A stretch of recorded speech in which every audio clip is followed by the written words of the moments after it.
Matilda goes to meet with Audrey and Squid. Ruby has arrived, and Murray is trying to calm her down. Mitchell is staked in the next room, and Ruby removes the stake. He's very distressed, but he's got his friends for support.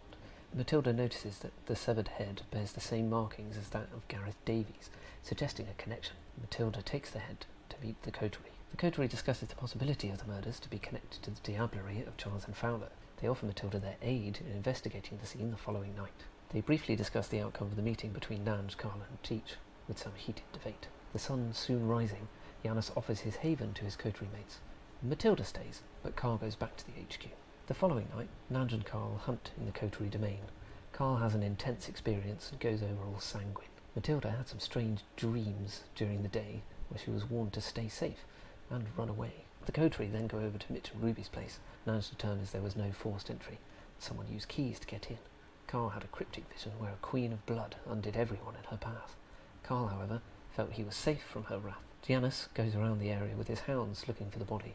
He finds it on the riverside, and Murray has to call in an autarky's clean-up crew to cover the breach. Janusz then performs a ritual on the waters, and he and Matilda see that the person who put the body there was Caleb, O'Bassey's child. Nange and Carl meet with Reuben, who is escorting them to their meeting with Teach. On the way, they see a follower. Nange offers a boon to Reuben to catch the stalker. The man was none other than he who had burned Carl with holy water. Carl interrogated him and found out he'd been receiving help from the church, and that they would catch him. Nangeazar pushes Carl to get revenge on the man, and Carl twists the man's neck. Hello and welcome to Season 2, Episode 3 of Blood on the Severn, a Vampire the Masquerade Chronicle set on Bristol, England in the year 2017. With me tonight, Bex playing Nangeazar of the Ministry. Peter playing Janusz Kroll of Clan Jimitsu. Josh playing Carl Frederic Saint-Jacques de Taureau of Clan Toreador. Oh, nice.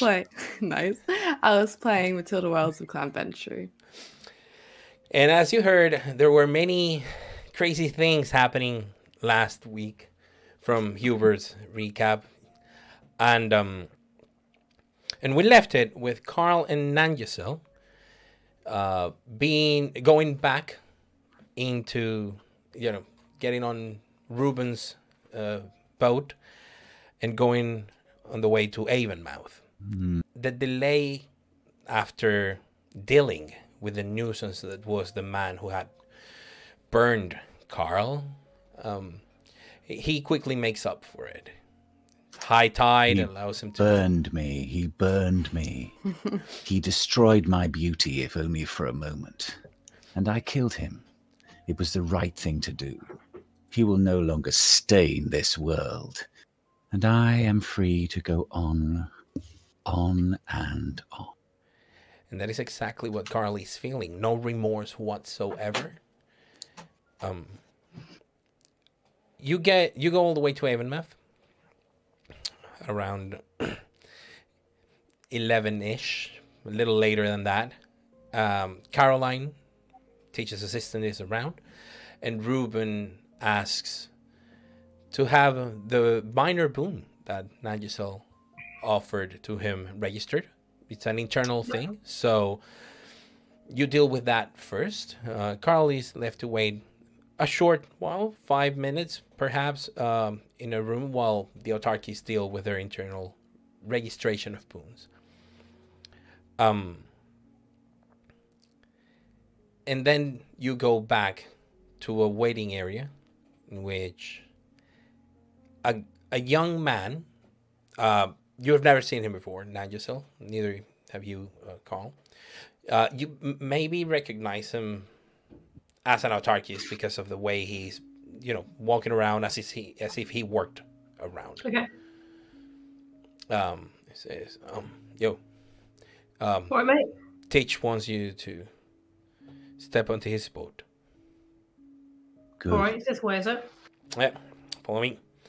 You're in Avonmouth in the docks. There's an area away from the industrial docks, the big ones. There is a marina, probably the name in English. Yes, yeah, go English. I believe it is. Yes, a marina. Yes, and there is a sailing boat, and Teach is there.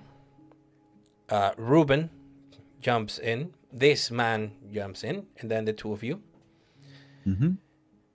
And once you're there, the guy instructs you that Teach is in the prow. And when you get there, you see him. He's like pensive, looking at the sea. Teach. Good evening. Evening. We're gonna go for a short sailing trip. There's some business we need to attend to, and then we can have our conversation. I've thought about it.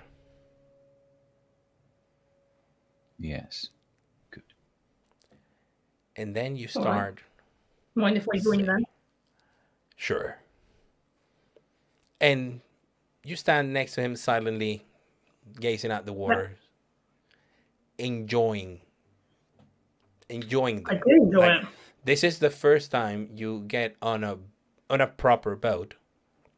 We're talking. We're talking. This is a sailboat with, of course, off-board motors. It's about 36 feet. So it's not small.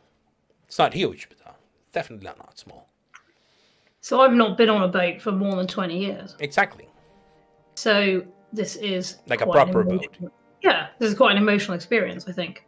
I think Angel is hanging on to that emotion though, because Teach is there. But that I imagine to someone like Carl that would be probably quite evident.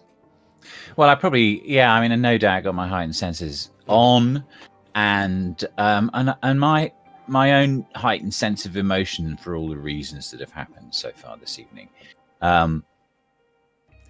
It just kind of incorporates Nanjazal's own sense of wonder and kind of being at home in a way. Yeah. And I also just kind of feel that and just sit in it, feel its power. Okay.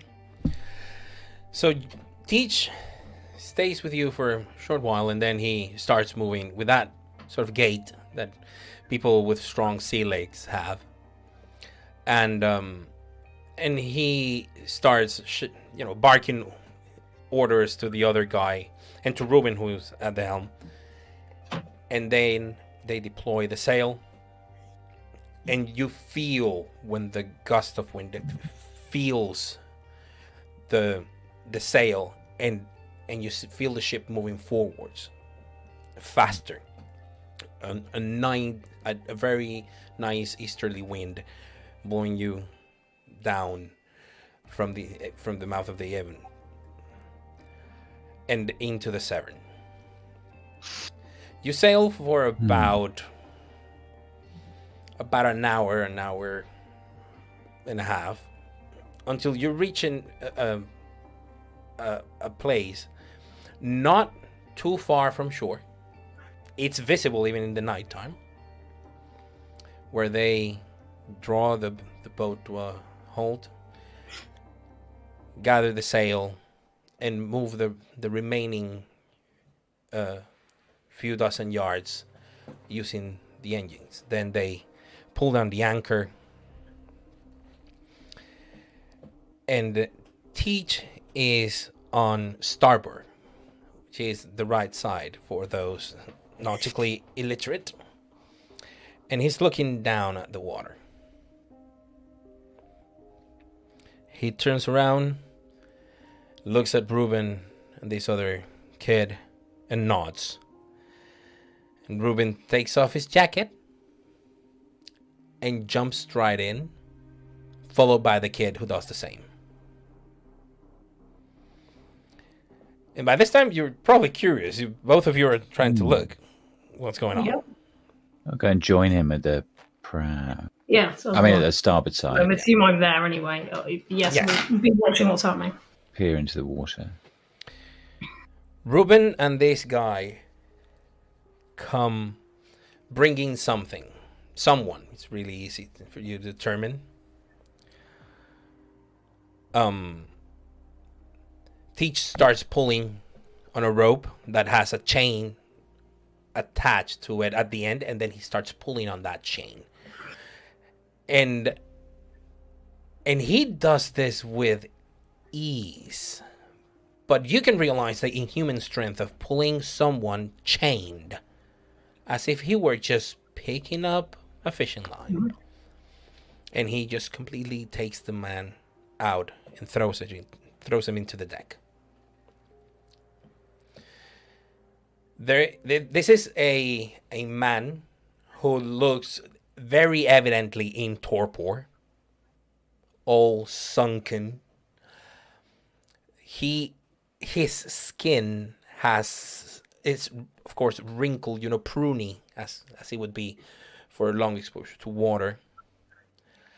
There are small little holes somewhere, like these little things in the water have chewed on his skin. You cannot see very well. Carl can see very well. But is it called barnacles? Yeah. Mm-hmm. Around the wrists and where the chains are there, he has rounds of chain on his chest that put his hands tied to them, and his ankles are chained. And Teach just instructs the others, and they remove all those chains. And then Teach bites his own wrist and puts some of his blood down this man's throat. I take a step back. The guy opens his eyes and starts struggling really hard against the beast. Teach just simply puts his left hand, on his chest as he just licks with his tongue. He closes the wound of his right arm and makes a gesture. And a body is dropped from the cargo into the deck. Someone who is either drugged or dead. It's not moving, it's not conscious. Carl can see that they barely have any heartbeat. And Teach just approaches this person to the kid and lets him feed. And as he starts, trying to dry his hands, and the others are with towels, he looks at the guy and says, "You're right, Harry." The kid looks terrified. "Is it time already, Teach?" "Yeah. 8 years. But you asked for it. I know. I'm sorry. Well, if you don't hold a grudge, I have a position for you to fill. But if I believe for 1 second... No, I'll take it, Teach. We agreed I'd do this. Is she safe?" "Yeah, she is. Give you my word." "Well, tell me what the job is, and I'll do it." "Right. Tim," and he gestures, and the other kid, the one who got to come with you, like, "Tim here." And he puts patting him in the back, puts his arm around his shoulders and says, "Tim here has done some solid work for us lately. He has been making sure that the autarkies gain a foothold in the city. Things have changed. The honors are at an all-time high. But you know what else has happened? This fucker here stole from me." And he produces, you don't know how fast it is, he produces a stake and just jams it into the kids, into Tim's heart. "You're taking over Tim's job. I don't know how long I'm gonna left him there. Reuben starts walking and starts putting the chains on Tim. And this kid just approaches him and starts, helping. He goes like, drop him there. Tie him. And Reuben. Yes, teach. Remove the stake. Let him panic with the sunlight, like everybody else does. And then they take poor Tim down the water. And a few minutes later, they come back. And he faces again this young man that had been in the water for 8 years. That one is not getting out so easily. He's just there until I figure out what to do with him. Remember that. I know, Teach. No one messes with you. It was my mistake. I'm sorry. Stop apologizing. You already made up for it. Now let's get us out of here, shall we? And he starts to get barking orders, and the ship turns and sails back to Avonmouth. Somewhere else, near the water but outside the city, a Shemitzi and a Ventru try to clean up a Masquerade breach. Yeah. So, after last session's vulgar display of magical power from... You say vulgar, I say wonderful. Right. Well, no, it was a reference to a 90s album from Pantera called Vulgar Display of Power. No. Amazing album, by the way. You mentioned that Janusz was going to use all of his dogs, and especially Duchess, to chase anyone who could have been, or to look around for anyone who could have been there as a witness. While Matilda, I think you mentioned that you were going to start clouding memories and dominating people, right? Am I correct? Both of you? That's right. Yeah. Yeah, I'm figuring that anyone, if there's anybody that Matilda can't catch and do the subtle job on, if anyone is like just running for the hills, then I'll send the dogs after them. That's my. Okay, so who is leading this Masquerade breach cleanup effort? Sounds to me that it might be Matilda. Yeah. Yes, because she's the one who is actually engaging. Yeah. Yeah. Okay. I'm just mopping up any. Yeah. Okay, but you will be assisting her, right? Yes. Okay. And what you're going to be doing is using your animalism and animal ken and things like that, right? Okay. Yeah. So normally the rules say that whenever someone is aiding another person, they will gain a bonus die. But we have our own home rules around assisting on rolls.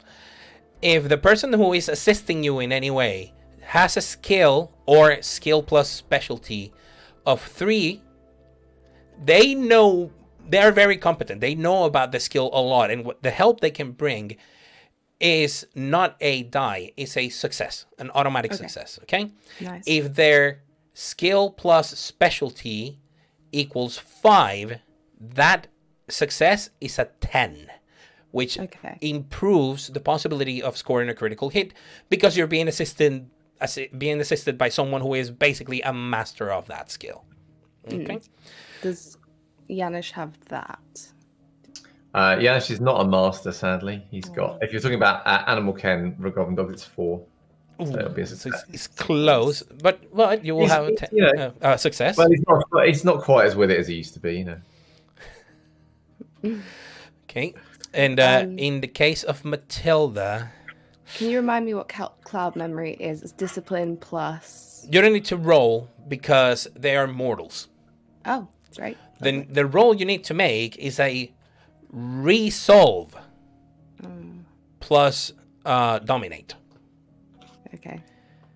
Because you're going to be putting your efforts throughout a number of hours, and you're going to be using your dominate. So it's going to be resolve plus dominate, plus any dice you might want to add from your, if you want to do a blood search.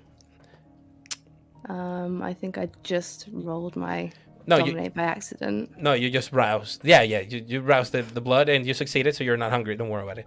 That's it. Do you want to do a blood search to assist you? Yes, please. It would be a go to dominate and just roll resolve plus discipline. Lovely. And then you would have a 2 die modifier for your blood search. Fab. Okie dokie. And let's see how Matilda fares. Oh, Okay, so far, Matilda Wells, you have 4, 5, 6, and with Janusz, 7 successes. Messy critical.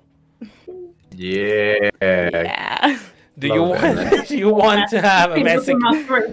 Do you want to have a messy critical while cleaning up the Masquerade breach?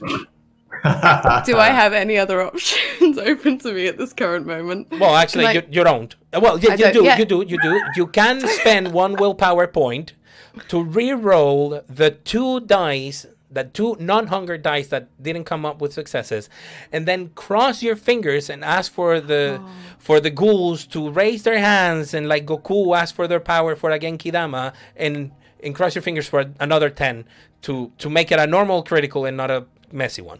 It might be worse. No, a normal critical is better than a messy critical. No, it isn't. Okay. Yeah, go on then. I'm not sure messy critical is really the best right now. Okay. So what do I roll for that? You go to willpower. You will find WP reroll, willpower reroll, and the number of dice that you can do is not 3, is 2. 2, okay. Well, they give you 2 more successes, so you are even better at your original attempt. So we're talking, it would be 4, 5, 6, 7, 8, and 9 successes, messy critical. Great, love it.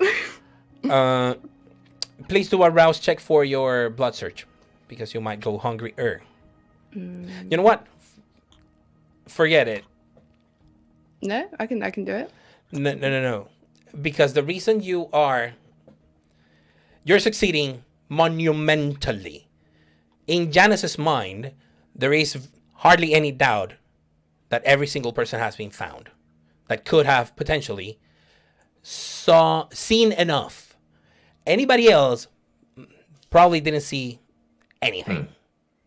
Or it was hazy enough not to be a problem. But those who were a problem, one of them, Janusz lets Duchess loose and you run after it. Because this girl is running for it. Like, she saw it. Okay. And she's on the other bank. And you're running like crazy. Yeah. You catch her. But when you try to cloud her memory, it doesn't work. She resists. And she feels that something is wrong. So she's going to let out a scream. And you... Can Yana do anything about this? Well, you will arrive afterwards. Okay, sure. Because you're limping. I mean, he's pretty slow. I mean, you're walking when Matilda was running. I'm thinking about Duchess. Oh, Duchess. Duchess probably is there as a deterrent. I mean, the girl is not running away any further. Okay. So Matilda has the chance to sink her fangs into her and try to make her forget through the kiss. But I'm going to ask you to make a hunger frenzy check. Oh dear. Okay, just frenzy. Yes, go to frenzy. Your available willpower after your reroll should be 3. 3. And you write your humanity, so you're probably rolling about 5 dice. Good luck. So is it I just put 3 in the willpower, right? Yes, because it's your current willpower, because you have been spending. Cool. And of course, you have not regained willpower from last session because you're in the middle of this. And humanity is 6, isn't it? Your humanity is, it went down a few sessions ago, I remember. Yes, it did. Oh my god, you are so lucky. 4 dice and you get 6 successes, critical win. Yeah. Wow. It's all fine. It's all fine. Okay. You will go down to hunger 1. You will slake their, Do I get any kind of penalty because she's not like a preferred feeding group? Yes, you will need to spend an additional willpower point. Jesus, Wait. If you wanna keep the blood down and slake the hunger, if you were gonna spit it and leave a lot of evidence, there's also it would be 2 willpower. Oh, Jesus, let me down to no willpower. That's fine. Okay. Yes, because she's not your preferred. Yeah. I'll just deal. I'll just have a very nasty meal. Yes, you feel this. This is a very unpalatable blood. Okay. But she's left weakened enough. And you have the confidence that this is no different than what some gangrel or bruja alley cats chasing the streets. They do a little bit of a hunt. And the victims usually forget the previous couple of minutes. So this is the person who most likely saw the most, and is the person who's going to have the vaguest of recollections. Okay. So once I've finished, I'll sort of take my fangs out of her. And is she still fairly groggy and out of it? Yes, very. Yeah. Okay. So I'll say forget, and then I will put her maybe in like a sort of, I don't know, is she able to stand? You manage after you go again and make her forget. Yeah. She becomes very docile, and you can stand her up, move her away from the street you were in, take her to the main street, and sit her down at the bus stop. Yeah, I'll just sit her down there, and I will leave very quickly. Very well. When you go to the other side, where Janusz is coming, you see some of the guys of the cleaning crew looking you from the Anarch side, and you just realize, oh shit, I'm standing on the Autarky side. Fuck. And this could potentially be considered a hunt. Ah, shit. Okay. I will hotfoot it over to the Annex side. Actually, no, I won't go quickly. I'll just like walk very naturally. You know what? It's fine. They don't know. They might not know. They might not realize. I'll saunter back over to the Annex side. You meet Janusz halfway. Yeah, thank you. And I'll just say to him. Oh yeah, and Duchess is by your side, by the way. Okay. Cool. I'll just say. I think that's everyone. Good. Well done, Matilda. Well done. Well, sometimes when Hugo's roommate empties their veins into the river, you gotta do a bit of damage control. Did what we saw in there in the river? Yes. I mean, what does it mean? What do you think it means? I think it means that we're all having a talk with Caleb in the near future. Mm-hmm. But it also means something else. I'll begin to walk, Yeah, like walk back to the car. So it means that you have been witness to something few people ever get to see. It was very unique. Truly, I have not seen the waters so clear and crisp in years, if ever. It is an auspicious sign, Matilda. Kostroma favours you. Does she? I mean, she sort of expelled me from your ritual, Janusz. I'm not really sure she favours me. I think she might just favour you. Perhaps she was happy that I wasn't there. Perhaps. Perhaps. I'm glad of what you saw. I'm glad that whatever it was, worked. And but I don't appreciate being invited in to something and then being told to leave the way you did. Because I was trying. I thought I'd made myself clear that if you wished to be involved, you would have to commit and show the gods something more than a quiet mumble. This is not the sort of church experience you might be used to. The old gods demand a somewhat louder obeisance. I thought I'd made that clear. Perhaps not quite as clear as you could have, but it's fine. Let's move past it. Well, you'll know better for next time, Matilda. Of course. Just getting there. I'll open the door up for Janusz and Duchess. Yeah, and the other. Oh, get the Pomeranian in there. And the Pomeranian. I think on, has anyone said it? Murray approaches you, and he says, "Well, any hope that we could turn this into a minor boon is gone." Murray, why don't... Have they spoken to you about... They were asking No, they haven't asked. We just have to register a major boon. Well, it's... I brought you into this. Why don't... Can we co-register? I don't know. I can know you a minor. We can... Let's talk about this later. But yeah, at least what happened on the other side with you looking for the people,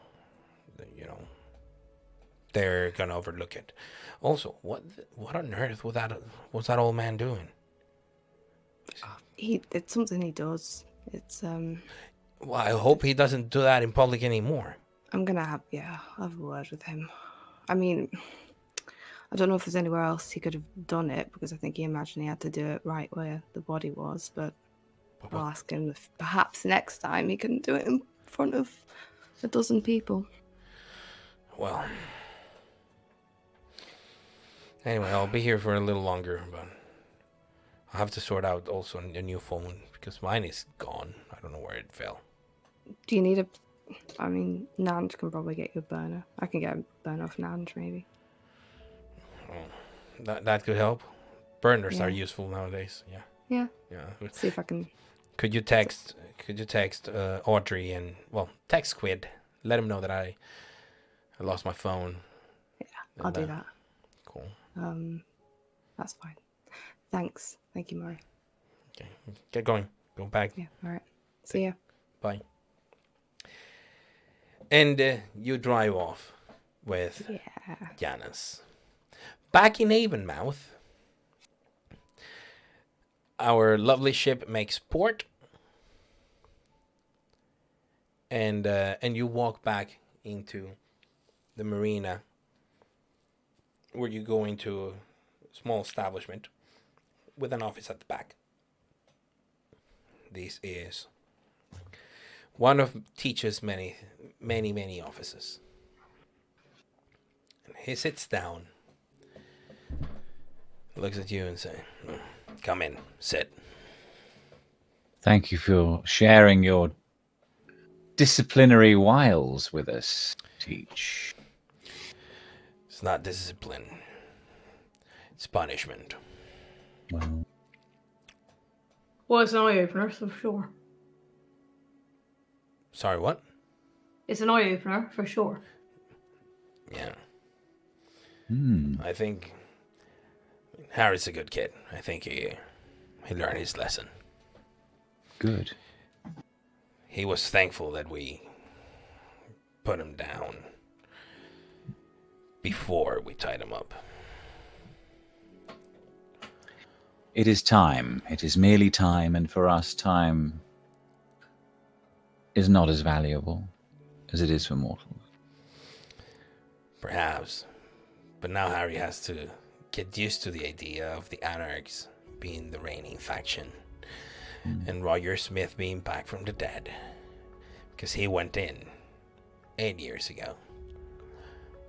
Right after rumors of Roger had been said. Right. Interesting. Have you had any thoughts about what we discussed last night? Yes, and there was a development that I found bloody interesting. The new death that has been discovered? You're always in the know. Mm-hmm. As Yes. expected. Yes, the sire of an acquaintance of mine. So, we have someone killing my Gareth Davis. Yes. Right. I got an earful from his sire. Susanna Willoughby. You know her? She gave me that same earful the night after he died. Oh. And Nice. she Scott. also spoke to me when Jonathan died and pointed out that it was, well, she said certain, and I would probably say likely, that the culprit was the same. And given that Gareth's manner of death is similar to this latest killing, perhaps all three have one culprit. And this should be looked into. I mean, even at this remove time-wise, this is serial killing. He at the revelation of information, insider information, that Gareth Davis and Jonathan Fowler's murderers might be connected or are definitely connected by being perpetrated by the same person. Teach turns and looks at Nangisel. Did you know anything about this? Well, I know what Cole knows. That's what made me bring it to you. As it was, or as it is, it seems to me like that's too many coincidences in one bloody place, isn't it? And besides, part of the whole way of working here in Bristol is about balance, and we ain't got no balance no more. So it seems to me it's at least in your interest to let us have a look into it on the down low, innit? Or open us, open some doors. I don't think I need to do things on the down low. The death of Gareth was investigated, but it was thrown into the many disasters that happened with some of the refugees that were just passing by. Right. He just wheeled out someone, made him take the blame for it. Not for Gareth. No, for Jonathan. For Jonathan, yeah. You're telling me that someone was made a patsy for that. Right. I've been considering it. Who gets to win? But this happening the same night you mentioned this information. There's something there.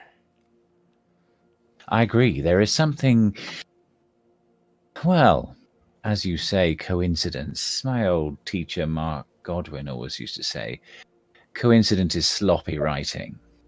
I don't believe in it. Yes. The Atoms teach that I had a look about the place where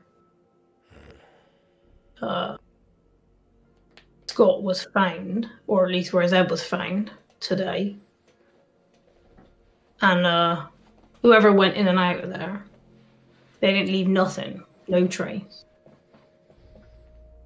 So that's got to want someone who can get that past someone with my particular skills. It's got to be someone who knows what they're doing. Now, different people are looking into different aspects of this, but it seems to me as there's either got to be some commonality between those three people, or the same person's got to make out off each of them. Now, I don't know enough about who owes what to who in this place to know who that might be, but I figure if anyone has got their finger on the pulse of that, it's got to be you, right? Well, I don't know what connects them, but I will tell you something. I won't have Felicity Harris looking into this. I reckon she's gonna be, given where I am. No, she won't. She owes me 2 major boons and a minor one.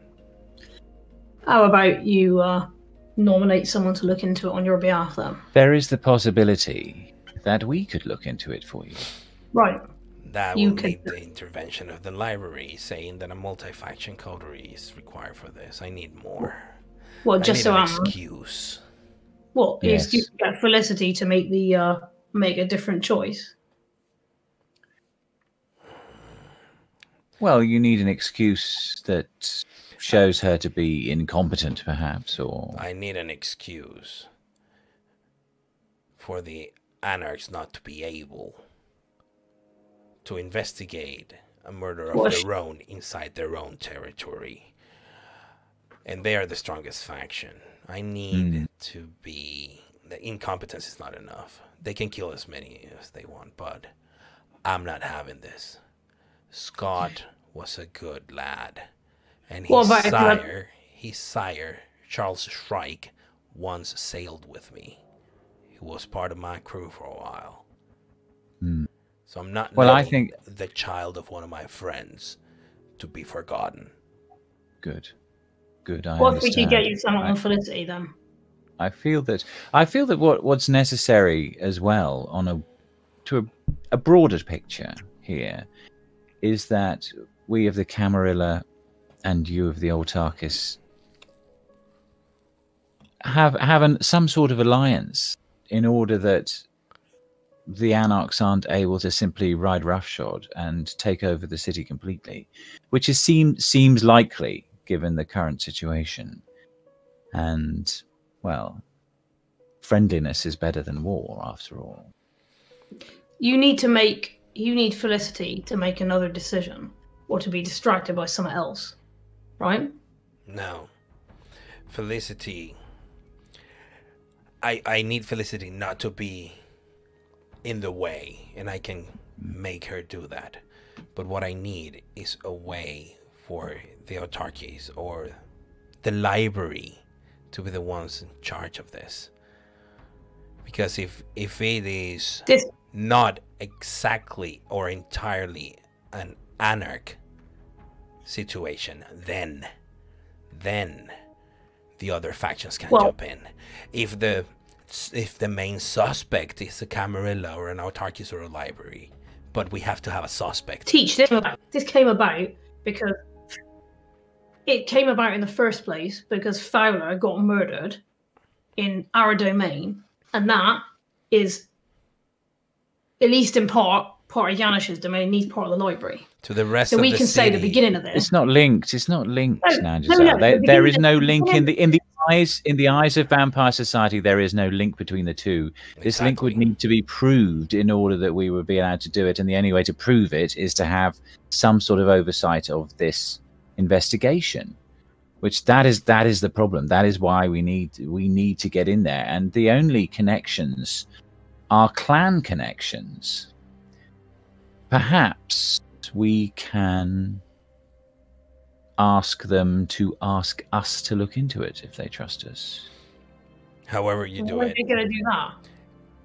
If you get me anything, any in, I can recommend you lot your multi Power Ranger. Did I use it right? And he turns, and there is someone that you had not seen, yet he's standing right there in the room with you. He is a man in his mid to late 30s. It's like a workout physique, you know. He's white, brown hair, brown stubble of a beard, well kept, short hair, and he's right there and says like, "Yes, sir. I believe Power Rangers is correct. Yeah, your collection of guys. If you get an in to this, to investigate this, I can say that the autarkies support that decision. I might even bend the ear of the librarian so he supports it. We all know what Nathaniel's gonna do. He cannot lose face against the anarchs right now. So Roger will be outvoted. But right now, we need a way to have you investigate this.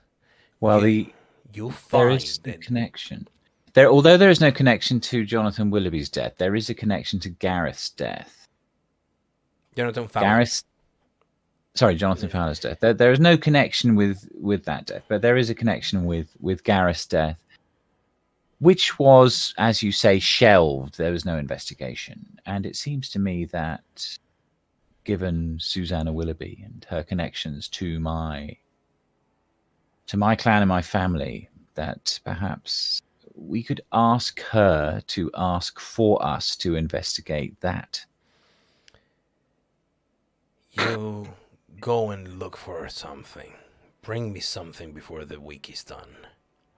We will. If you investigate this,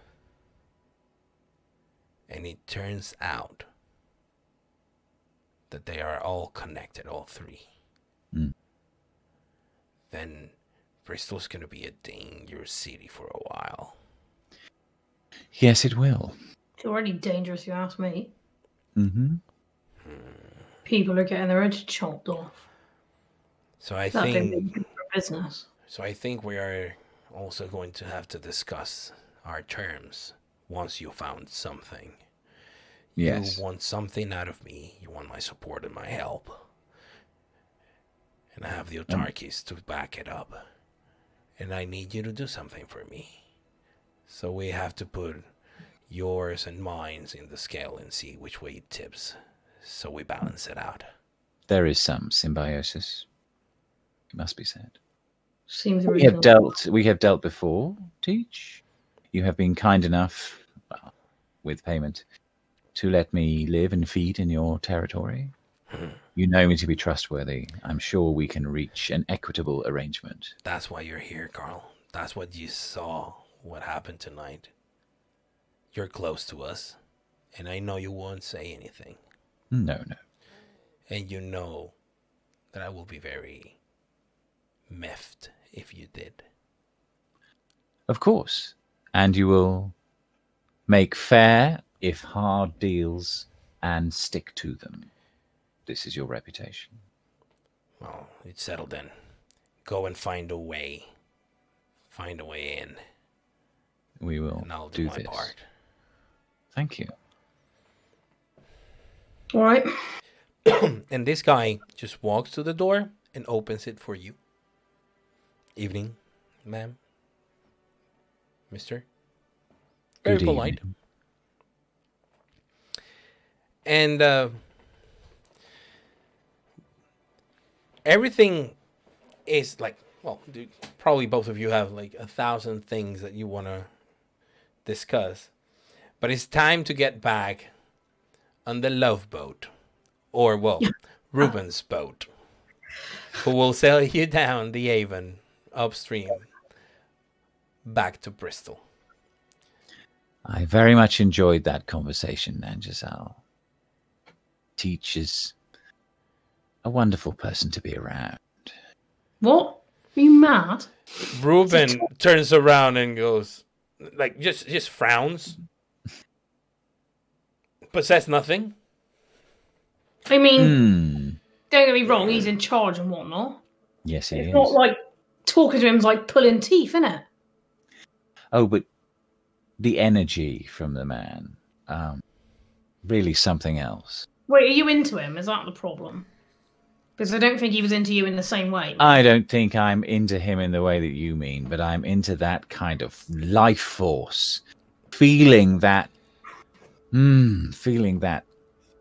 surety, that certainty in his decisions and in his very existence. Did you not feel that? Is that not wonderful? Can't say as I felt it the same way you did, but it does seem to me like making good decisions has been your hallmark for this evening, right? It's good to be certain of things. I feel inspired, Nanchasal, and you are no small part of that, so I am grateful. Your inspiration. Hmm. It's always better, I think, when people find a true version of themselves. Of course it is. That's what you got to give yourself over to, I think. The true version of yourself. Right. Yeah. Yes, you need to take Oh, your man. own. You need to take your own advice. I think. What do you mean? Probably.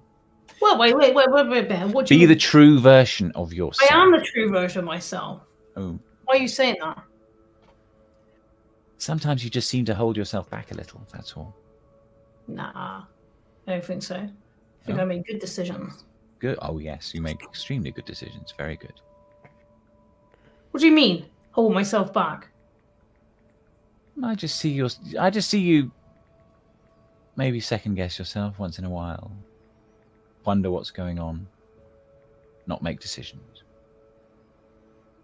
That sort of thing. Nothing serious. You are wonderful, though. You're a wonderful one. You think you can always get around me with your smooth words?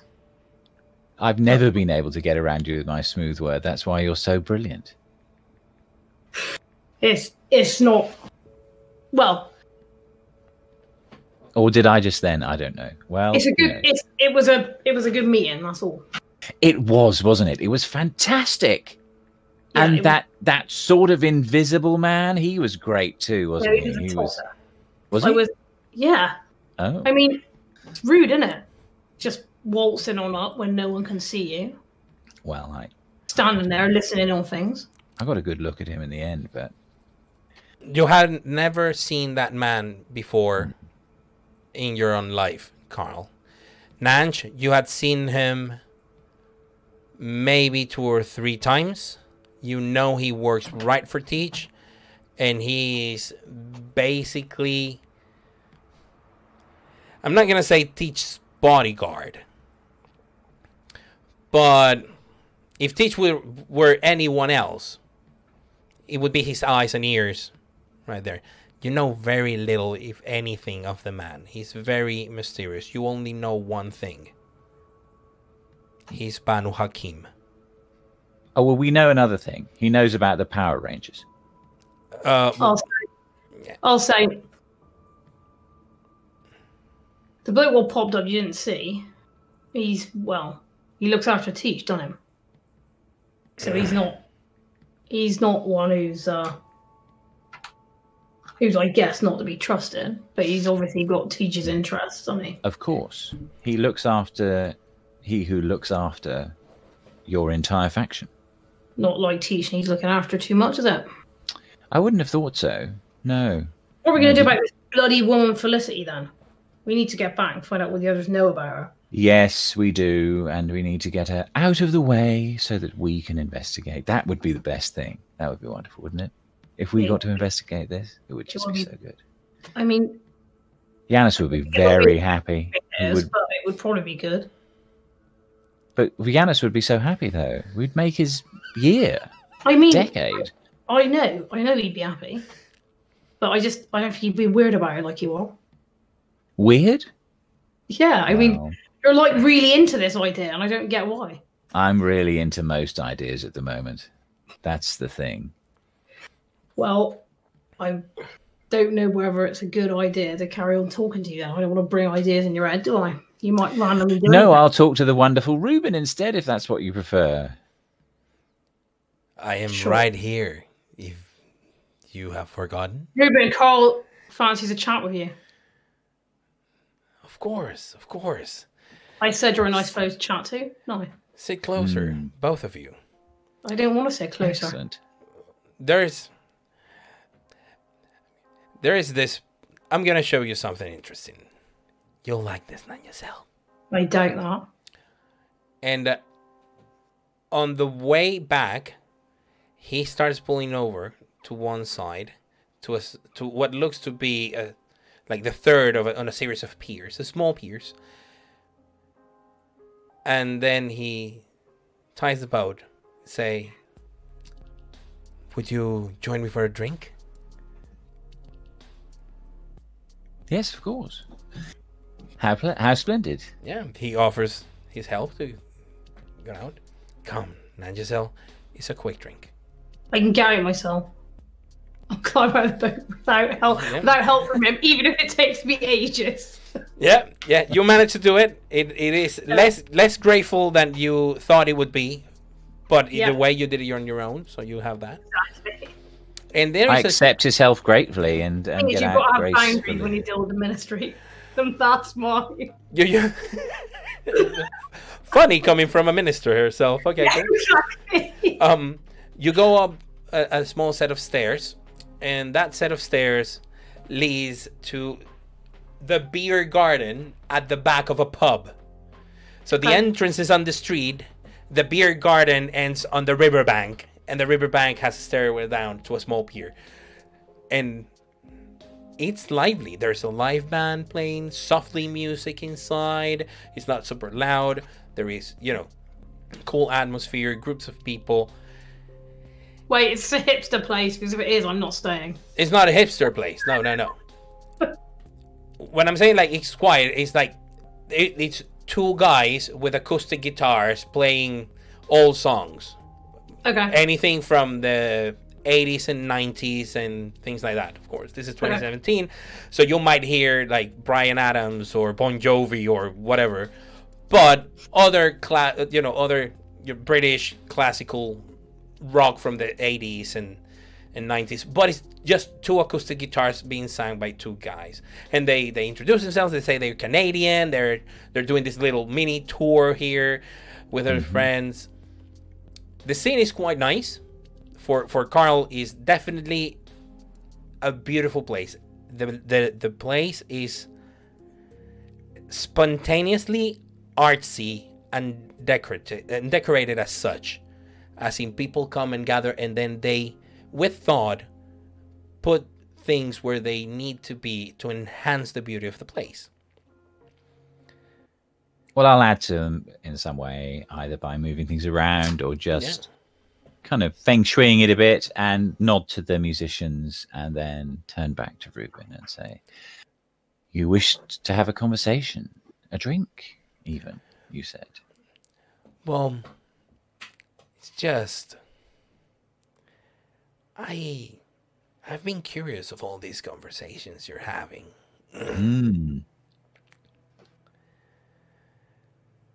Nangisel. What? Do you like the place? No. I guarantee you this will be one of the easiest feats you'll ever have. I ain't hungry. Don't lie to me, Nangisel. What? I ain't lying to you.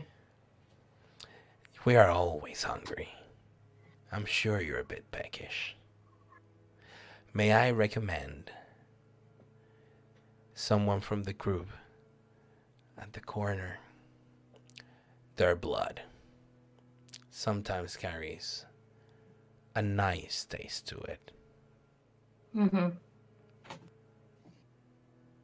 I'll remember that next time I'm hungry. Excellent. So tell me, Carl, how's your sister? It's been a few years since I've seen her. Yes, dear Christine. She is safe, I think.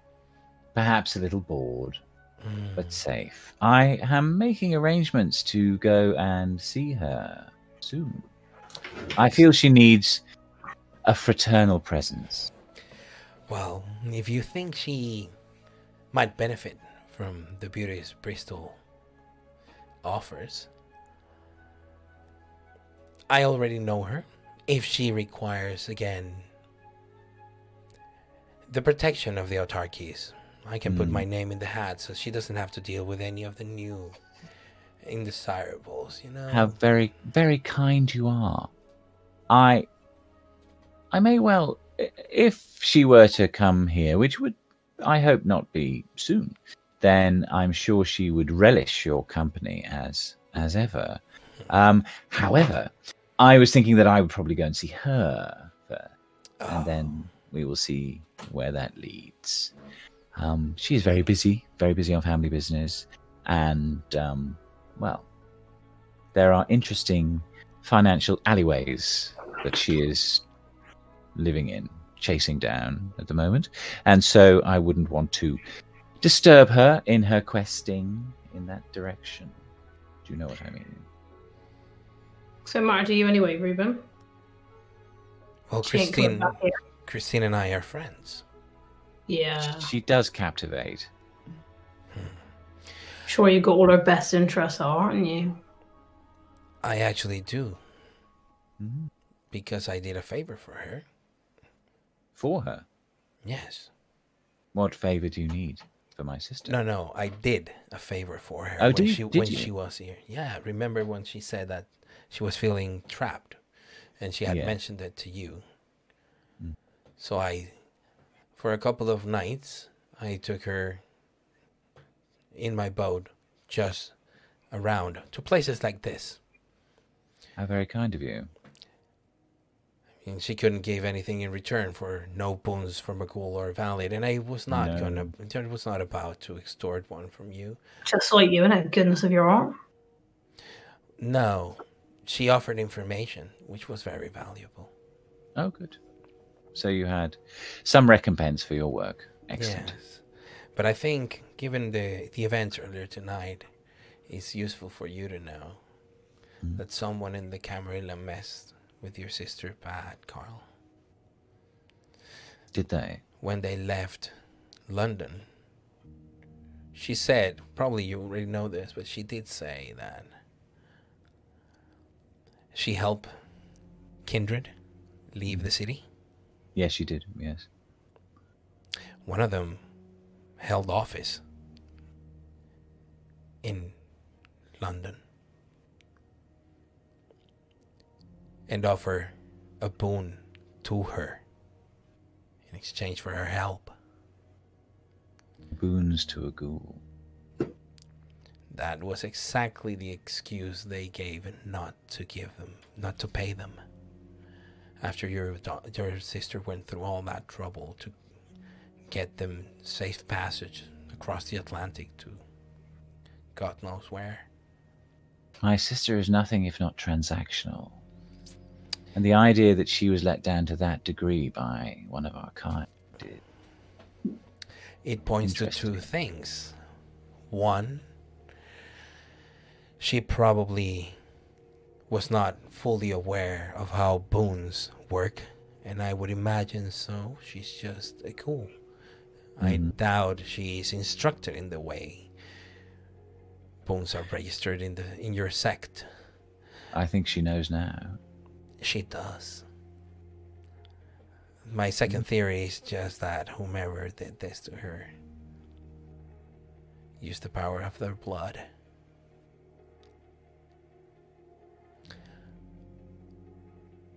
I have said earlier tonight that a few things were free. Included, if you will, not just selling that boon that now I hold. Consider this one of them. Now, if you'll excuse me, I'll go grab a bite before I take you both back. Feel free. As you say, hunger is a terrible thing, but it is always with us. Yes. Yes, it is. he says as he eyes Nangicel. Gives a slight bow, turns around, and walks off. Eventually, you make your way to Lovely, Bristol. man. That bloke don't get less of a git with time, does he? I thought he was marvellous, I must say. And that he helped Christine. Are we in the same fucking conversation? I mean, never mind. Well, we see things very differently. That's why we get on so well. We do. That's because one of us is off our tits and one of us isn't. So That may also be true. Absolutely right.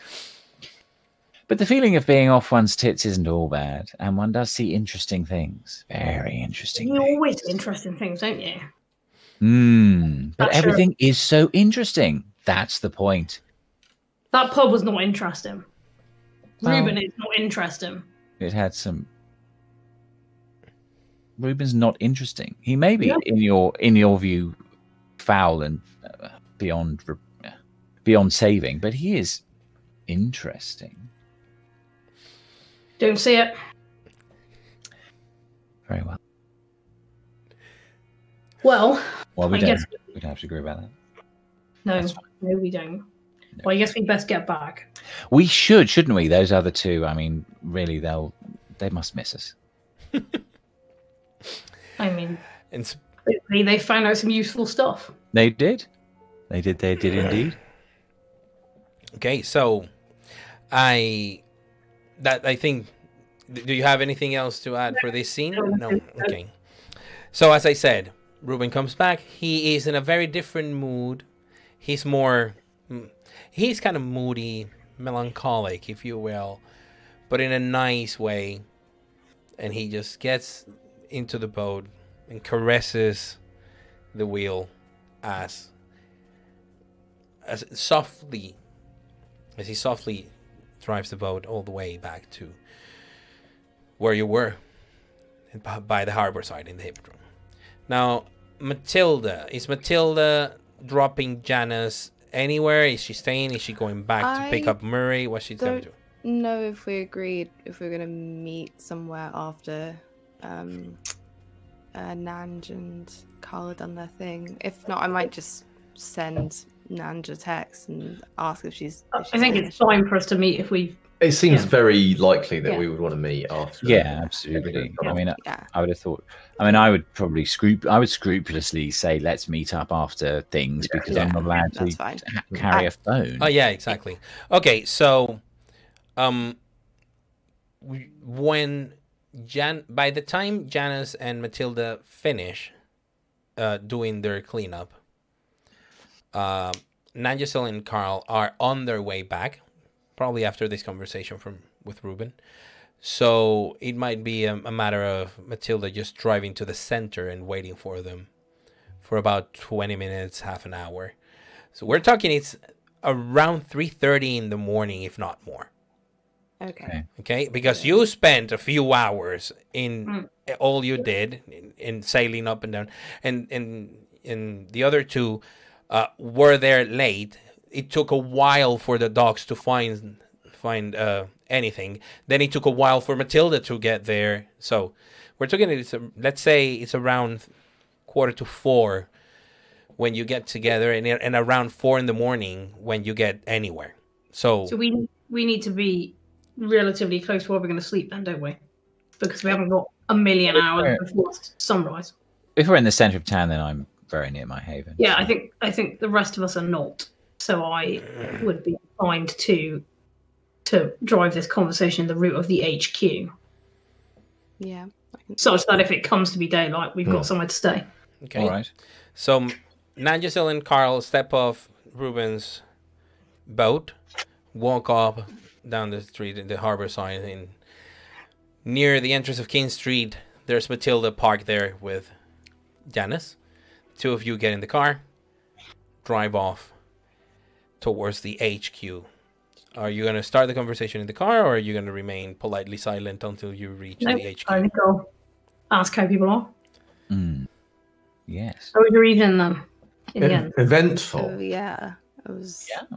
It's quite a lot. we had eventful time too. So it was You go probably first. to update you on. What? OR What events. did Teach say? Teach said that, well, we have a problem, or at least we have a challenge. Opportunity. So he is happy, Janusz, you will be glad to hear. He is happy for us to investigate these 3 killings. He indeed would like us to. But the Anarch, who is Felicity, who is probably slated to, although she owes him boons, is in the way. And there is no pretext currently for a multi-faction coterie to be looking into the Anarch death at the hands of possibly another Anarch. So we got a week to find a pretext and then Teacher do the rest. Well, No. if did you this Felicity? Don't know her. I'm running against her, Ah. Interesting. so I do know her. That's probably. I mean, Do you have hustings in the Anarchs? What- have you what- done that? What could make soon. her? What was that, Nan? What could make her agree to have someone investigate this that's not an Anarch? Well, why does it have to not be an Anarch? Because it needs Well, to be I mean, Because it needs to be us, and you're not one. Yes. Are you going to join? No, So it I can mean, be. If I'm part, if they want all of us investigating it, and I'm an Anarch, and it makes, I don't imagine that Anarchs are going to be super happy to let non-Anarchs investigate it. Well, but if exactly. I'm in the coterie, no, then wait. it's- Listen. There are obviously connected deaths. right. Well, 2 of the deaths are very clearly connected, even if you are blind or fool. They're not both Anarch deaths, are they? No, but So it makes sense that whilst this particular murder is the most recent one, is an Anarch, it is not purely an Anarch matter. This was my It's a thoughts. tricky This was my matter. thoughts initially, that we should get in touch with Susanna Willoughby, who was Gareth's sire, poor fellow, and that she might exert some pressure to ask for a multi-coterie task force, a multi-faction task force to look into this. So, as I was saying, if it is clearly a city matter and not just an Anarch matter, then if Matilda was to suggest that she investigate as an Anarch for that side of things, but also as a show of good faith, other factions should also be involved in the investigation. The Anarchs cannot complain, for there is an Anarch there. The other factions cannot complain because the other factions are involved, and so on and so on. Surely that is enough. it makes sense. I mean, I'd probably have to put it to Roger, but that, I mean, Isn't then- it this Felicity that would need to be persuaded?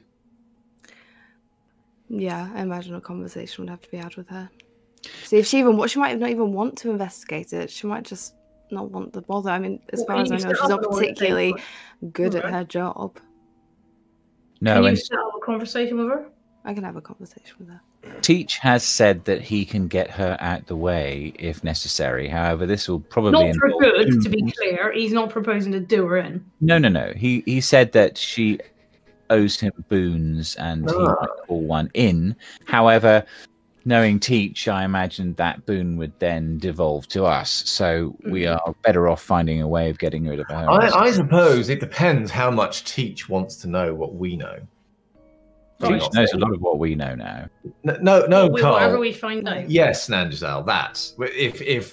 If Teach is willing to move Felicity aside, we could agree to make sure he is the first to know what we find. Oh, of course. Well, he did talk about that. He said that if we came to a point of being assigned to this, then we'd have to have a conversation about seeing what way the scales tip in terms of balance. Did He gave us an example. He gave us a very vivid example of his discipline, although he called it punishment. And I would say that yes, probably best to do anything that we agree with him that we would definitely do. don't. I would highly recommend that course of action. Being honest, Okay. find it up in the state that the bloke he pulled up from the river ended up in. I reckon I'd be fine. Well, that is heartening, and I'm sure the someone in river the- will treat you kindly. Well, no, because it's a different thing in the water, right? Mm. Because you know there's various things you can do won't protect you. So, I mean, I think if he wanted to dump me in the water overnight, I don't think I'd have any problems, is all I'm saying. But perhaps the important thing here is that we have a means to move forward, do we not? And it seems to me, Matilda, that if you were successful in this investigation, it might help your own political career. If you solved the problem in Felicity's domain, would that not make you a far superior choice? I imagine so. I don't know particularly how it's going to benefit us if I go over to Felicity and pre-warn her, basically, that we're going to take this investigation away from her. So you're asking her, you ain't warning her. Well, we don't need to pre-warn her if Teach is going to make her stand aside. Well, but if Felicity is a politician, though, if Felicity is a politician and her opponent asks her for a favour, the likelihood is that she is going to deny it. Yes, that's what I'm thinking. Yes, but I thought you just said that Teach could move her aside. Yeah, he can't. He's not going to do that until he knows that we've got approval of being the coterie what investigates it.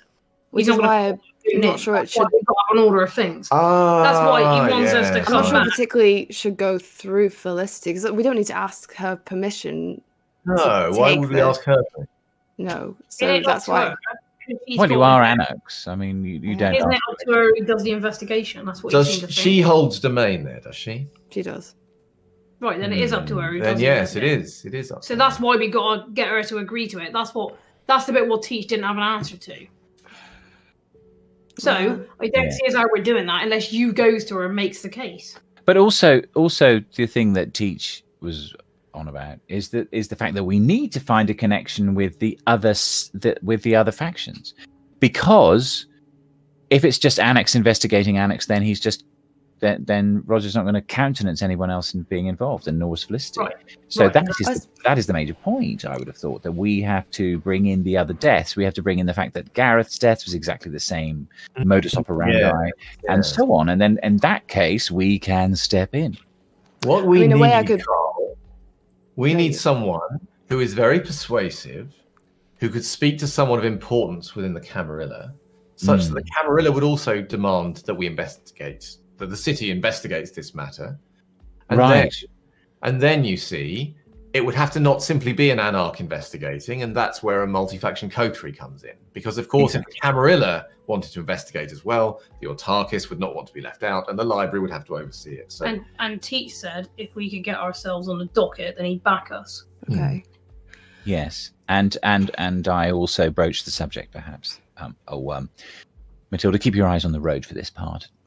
I also broached the subject of perhaps it being important that the other two factions did pull together perhaps slightly more than they have been in the past, in order that there is some power balance within the city. No, keep your eyes on the road. That's fine.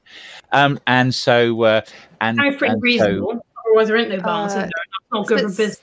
Bit snaky, Carl. Well, I told you I would say this, and this wasn't for your ears. I thought you were driving. Oh well, never mind. All right, I'll speed up. The fact of the matter is, it's not good for business when there isn't balance. No, that is true. Well, there will be no balance if these murders continue to happen. Something I can say to Felicity, perhaps, is I can put it to her that we're interested in investigating it, and I can say, you know what, if we fuck it up, then it's good for her, because chances are she'll get re-elected. So I mean, I don't know. I've put it to her like that, and she might take the bait. Well, you could always offer to stand aside in the election. I'm good, thanks. Well, we now know where your loyalties really lie.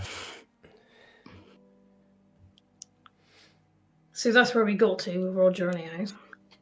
Well, that is interesting. And how about you? How about your investigations? Did you find the body? Duchess did find the body, yes. Oh, she did. There were there was a cleanup crew of Autarchists sort of dealing with it at the time. You know Murray. You saw Murray. He went on ahead. I saw him. And then Janusz did something in the river, didn't you? Yes, naughty boy. I did something in the river. Yes, I asked Kostroma for guidance, for the body had been dropped in her waters. What did she say? She showed us who did it. Matilda saw also. Matilda will tell you. There was something in the water. It showed Caleb dumping the body.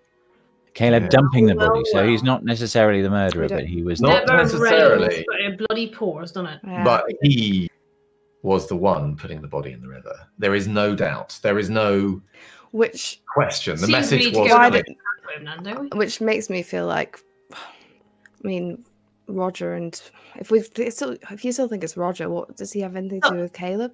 Mate, Caleb's always been a totter the old time we've known him, right? Exactly. He was the one who gave Annie a phone, right? He's always been a rule breaker. Just thinks because he comes from, the Ventry, that means it don't apply. Now, Giselle, it's not merely now that he's a rule breaker. It's who's pulling his strings. Right, I get that. But I'm just saying.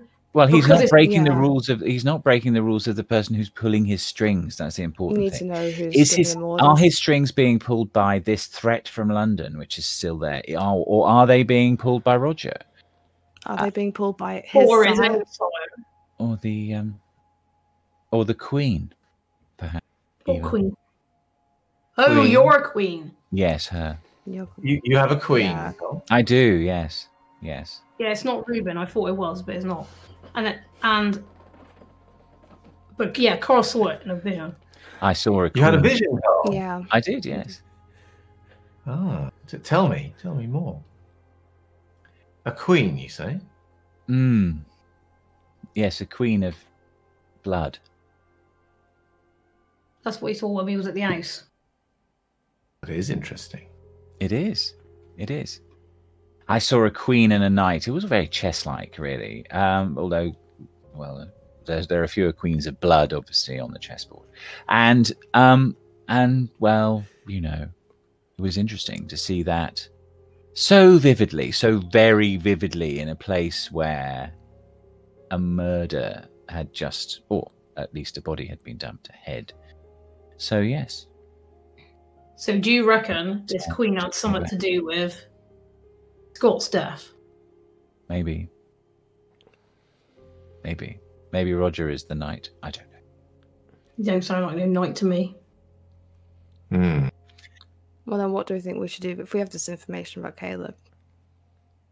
I think we Good might old work Caleb. with him. Caleb, who owes this entire coterie a major boon. Yes, that Caleb. I reckon we just leverage that, get him to spill his guts. Yes, I was thinking the same thing. I think a full confession might do. Or he could pay. But however, if he confesses to this latest murder, then the real culprit will perhaps get off again. If he was simply dumping the body. What about if I follows him? That would be a good start. I mean, even just for a night, because see where he goes, what he does. That seems wise. But it may come to the fact that Caleb will not willingly give himself up or betray whoever he is doing this for.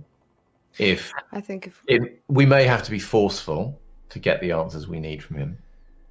But at least However, if we can persuade him to at least admit some of it, or if we can somehow persuade the powers that be that Janus's vision holds weight, then we have someone other than an anarch involved in this crime, and therefore a way in for us. he's right. Camarilla presence will be needed if Caleb is there. Yeah. And I am willing to answer that call. I mean, I think you're the best place, right? And as you said, if Camarilla's in on it and the Amarx is in on it, it's very straightforward then for Teach to get us lot involved, and then the library's got to oversee it. So I think we do need more information than just the vision. That's right. They will not respect what we have seen. It is true. But knowing what we know, we can make Caleb tell us enough. Right. Yes. I follow him, find out where he's going. I won't interact with him or confront him or nothing. But it seems to me that even some of that will tell us who he's in with. And that gives us springboard to decide what the best thing to do is. Very good. Well, it seems we've had our meeting, and now we're just pulling up to our headquarters. Yes, and actually, the coterie is indeed arriving after a good 15 to 20 minute drive, which was the duration of this conversation, so it was quite convenient. You arrive to the HQ in time for the whole coterie to be there way before the sun goes up. So it is very possible to, for example, get to Janus's haven from here. Before, Janus will before do the that. sun. Yeah, he will not want to sleep at the HQ. Or even in my case, get a taxi back to exactly where we came from. yes. That's amazing. Actually, it's just enough. Matilda is staying in the headquarters, going back to I'll hers. stay in HQ. Okay. I'll see you tomorrow night here. Once we all arise, shall we? Bright and early. So the coterie says their good morning farewells, and each of them goes to spend the night. And that is where we're going to draw it to a break. So, first things first, shout-outs. Do you have any shout-out, guys? I know I do. I don't think so. I mean, if I do owe you a shout-out, I'm giving it to you now. Okay. You are right there. So, for those of you who have been patiently waiting for Phil's spy game session that he's doing over in Capri Games, it had been rescheduled. It was supposed to take place last week. It's going to be taking place this Thursday. I bet Phil is in the chat right now talking to people in the ghouls. And it is there. Rest assured that he will be playing this Thursday. So go over to Capricorn Cross and House of Capri. Capri's House of Games. I always get them wrong because English. But also, Phil is going to be there running a game, the spy game. So make sure to do that. Also, a big shout out to all of our audience, and especially our patrons and people who have been participating in the lovely votes that took place before this episode. The words, when I told Sam what you guys have voted for, his words were literally, "The ghouls are mean." And that is love speak from us storytellers to you, saying, thank you, we love you. So pat yourselves in the back and give yourself a round of applause because you guys rock. It is now 8:30, so we're going to go into a 15-minute break. Be sure to join us back in 15 minutes, or a quarter to 9 UK time, where we will continue with part 2 of this third episode of our second season of Blood on the Severn. See you in 15. Bye. Bye. Hello and welcome back for part 2 of our season 2 episode 3 of Blood on the Severn. And we left our coterie when they went separate ways. They had their conversation in the car on the way to the Lockley's shared domain that they have, and then went back to their respective sleeping places. Now a new night comes, and all of you must do a rouse check. Rouse me, Carlos. So I am going up to hunger 3. Ooh. Yeah. That's something good. That's fine. Let's see. Matilda I also. go out.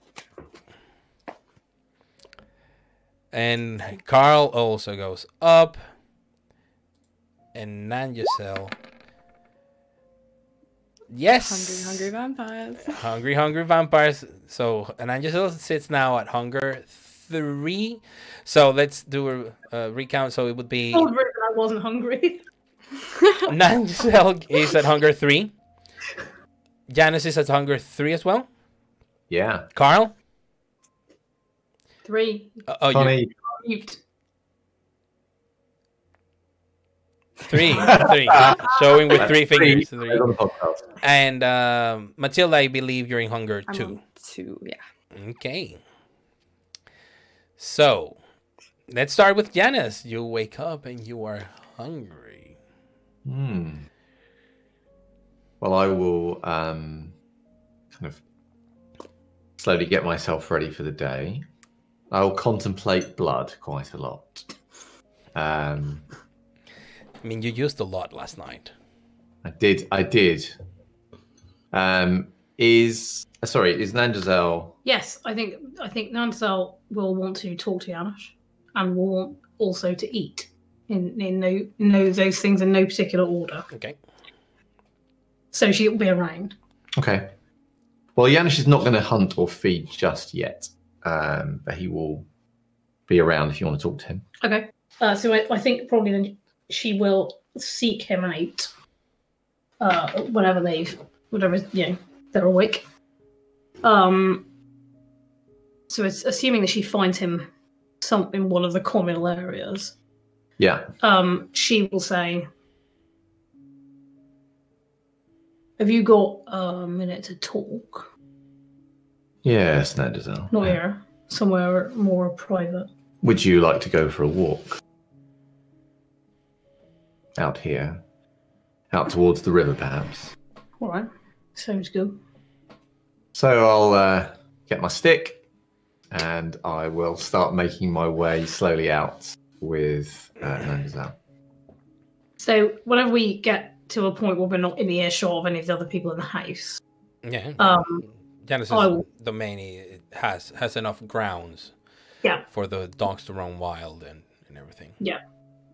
I'll say, there was something else that happened also last night. And it's on my mind. I don't quite know what to do about it. And I thought you might be able to give me some advice.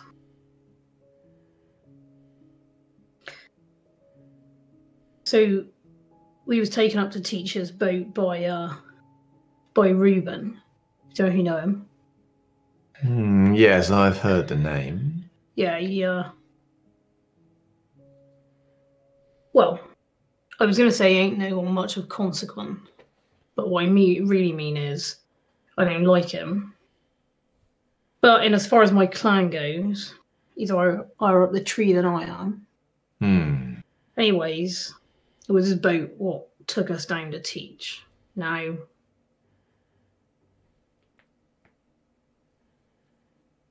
it happened that I was needing him to put over, actually,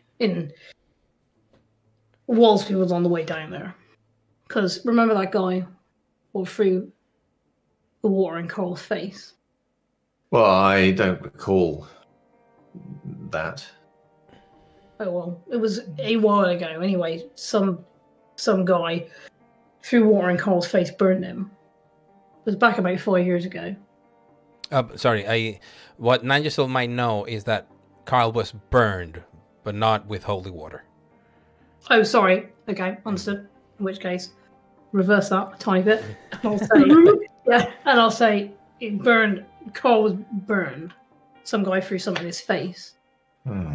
Anyways. Yes. That must have distressed Carl deeply. Right. Well, we was on the boat and we saw him. The bloke what did it.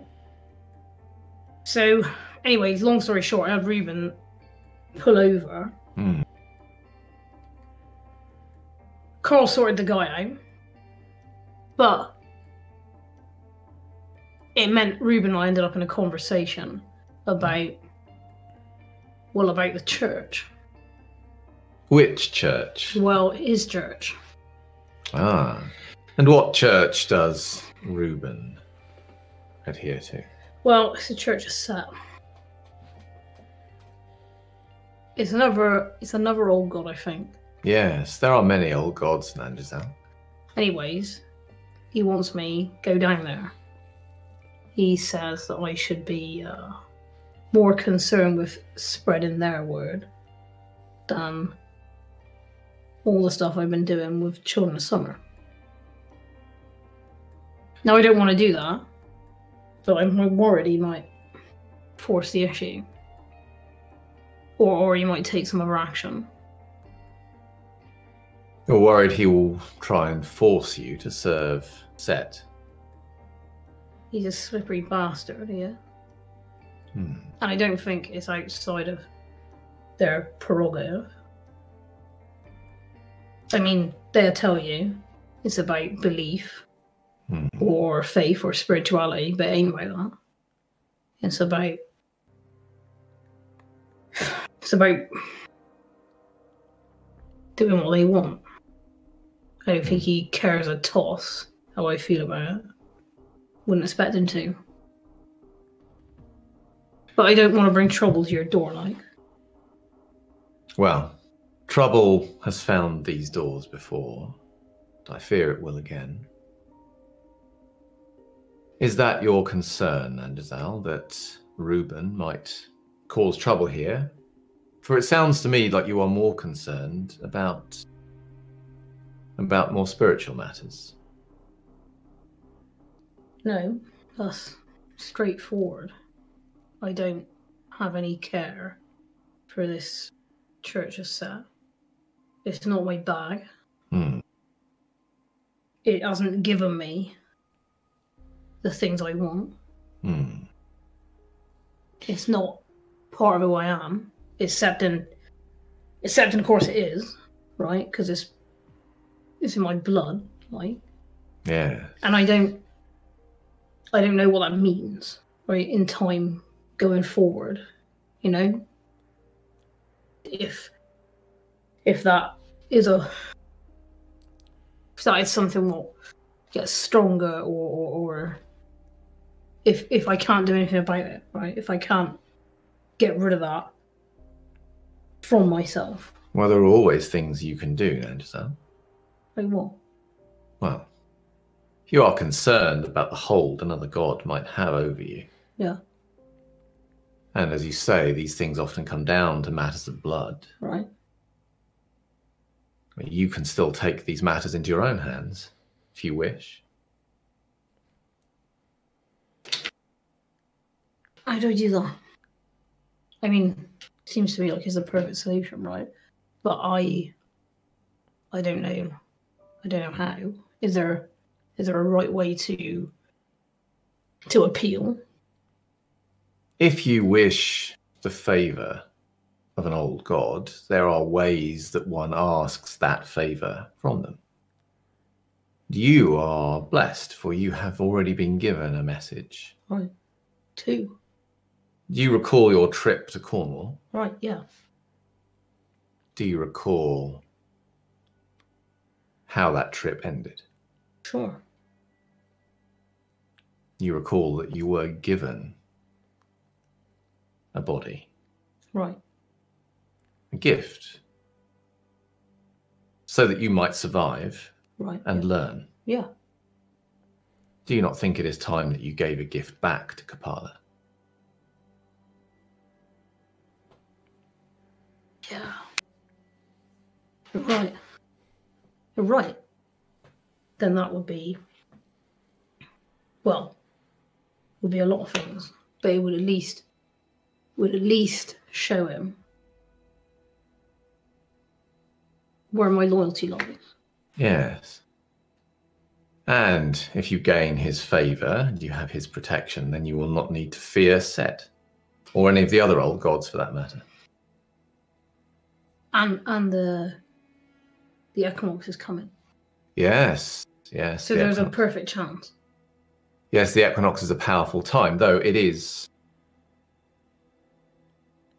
in many ways a dawning time for Kostroma, but Stroma and Kupala are linked and are close. And it is a time where the gods are attentive. So yes, if it was handled well, you could make that dedication to him. So I need something which speaks to that. When you were coming out from the earth, Kupala gave you a life. Yeah. So that you might live.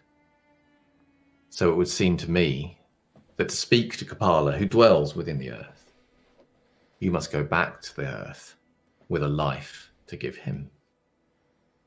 All right. Okay. I knew you'd have the answer. I knew it. It must be done carefully, Nagasal. Right. There is still the masquerade to think of. And I need to pick someone appropriate, don't I? Yes, you must find the right person. Right. And it must be done here, Okay. so that we can prepare the ground. All right. This place is holy to Kupala. If you do it here, I promise you, he will hear it and he will see it. Well, I got to get out and about tonight looking for Caleb. So I'll keep my eyes peeled if there's anyone suitable. But I think I need to give it some thought. What sort of person is best? Stay open, Nandazal, and if the gods will it, the right person will come your way. All right. Thanks, Sham. I knew you'd have the answer. Well, perhaps, but it is up to you to do this. So. All right. So I guess we'll wander back to the... Yeah, wander back to the house. Yeah. Okay. Cool. In the meantime, Matilda, when you wake up, you see a couple of messages on your phone. Yeah. They are from Christine. Ooh. What do they say? Do you have a chance to speak tonight? And the other one says, text me when you're up. Okay. I'll just text. I'll go back to my house. Okay. I think, and then chat there. Okay. So once you are in your house, you text her, you call her directly. What do you do? I'll just text her and say whenever you're ready. Okay. She says, give me 5. And then, turn off 5 minutes later, you receive a call from an undisclosed number. Cool. I'll say, how's it going? Hi. Not well, I guess. Carl. I talked to Carl a few nights ago. I was looking for his sire. Oh, okay. And he got in touch with her, I guess. So I now know. But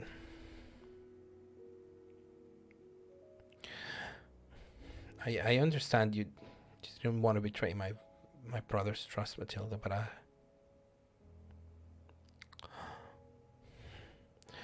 over the last 5 years I've just been a slave. I just have a new master. Is it worse in Paris? It's worse and it's the same. It's worse because nothing has improved. What did he say? You asked to get in contact with his side. Did he say do anything? He wants to come visit me. He wants to see me, but I don't know, I still shiver when I think of that night. I know. I mean, for what it's worth, I think 5 years of distance between you is probably the best thing that could have happened, really. Yes, but I'm afraid, Matilda. I don't know if my family intends to keep me a ghoul forever. They always think of this as a gift that needs to be bestowed, and Carl was the one who got it. Have you ever asked them? Have you ever asked them if they'd be willing to embrace you properly? I did at some point, but I stopped asking when I knew that it would not get me anywhere. They will not embrace me. Do you want to be embraced? I want to be free from the blood, from the bond. The reason I called Carl desperate is because I hadn't seen my Domitor in too long, and I was losing my mind. Desperate to see and touch and feel and taste the blood of someone I despise. Being addicted to someone and being addicted to their blood. That's not how I want to spend eternity, Matilda. I know, and I can't imagine what it is you're going through and what you've gone through for the last however long. I mean, is there anyone you can turn to in Paris? Is there anyone left in the UK that you can ask for help? Well, I thought I did when I called you. Yeah.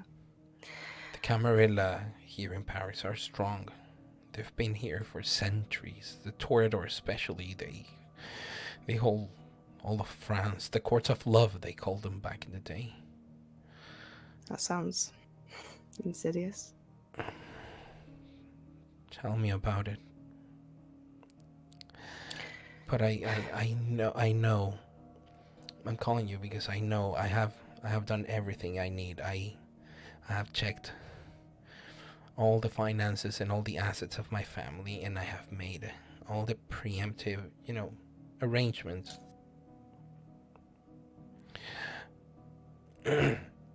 So if I were to be embraced by somebody else, and I were to leave, Carl would be taken care of, my family would be taken care of, everyone. They would have no reason to go after me. When you say you've put everything in place, what have you done? How have you guaranteed that they won't seek retribution? Well, I've been doing a few very successful business and takeovers, and I've put them in the names of either their masks or their ghouls. And I hold all the documents, so on my departure I could leave them everything, and then the passwords for all the accounts, the information, the detailed information of everything, Matilda. They wouldn't. Other than losing a lowly ghoul, they would lose nothing. They would actually gain everything that I'm holding now. I think, and I don't agree, but I think they would lose something. They'd lose face. And I'm not saying that to put you off. I'm just saying that because it's if you decide to go down this path, it will be difficult, and it won't be easy, and it will be dangerous. I know that you've thought about it for 5 years, but Bristol is the perfect city. I could seek refuge from the Camarilla there, and I would still be close to my brother without the bond. And how do you honestly think he'd feel about it? Do you think I know between you're quite competitive. Do you think he'd let that go? Never. But that's why I want to go to Bristol. If I go and hide, he will find me because he will never stop looking. So it's out in the open. Yes, but...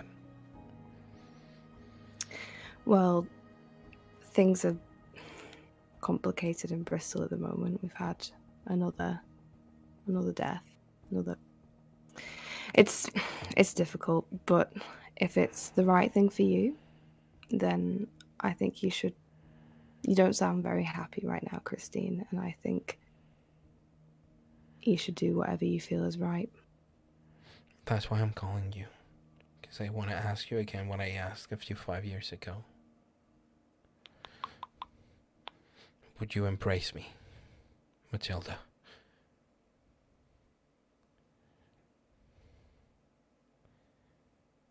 She just takes quite a long time to think about it, and says, "It would be wrong, and it wouldn't be right to give you an answer to that over the phone, Christine. It's a very big question to ask over the phone. I think you need to come to Bristol." Well, Carl is planning on coming, so I might just go there for a night or two. Yeah. To help him come to visit. I will make the arrangements, but please think about it. I will.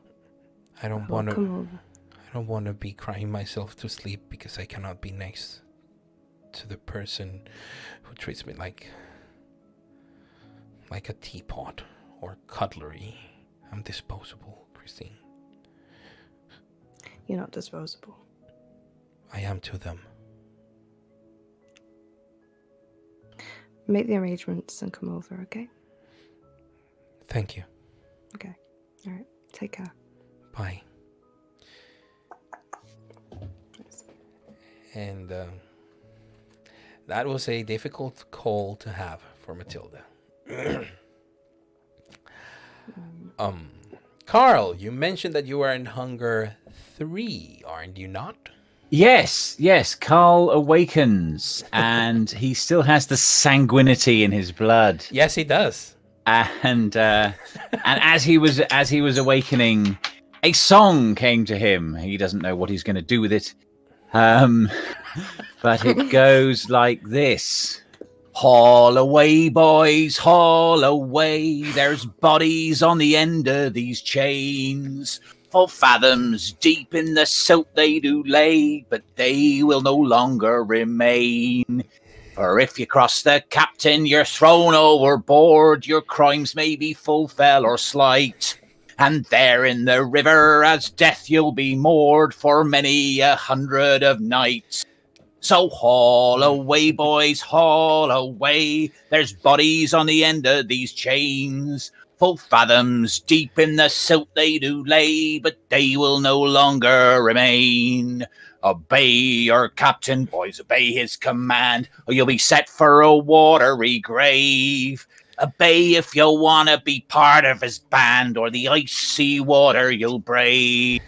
So haul away, boys, haul away. There's bodies on the end of these chains, and fathoms deep in the silt you will lay, and in death there will you remain.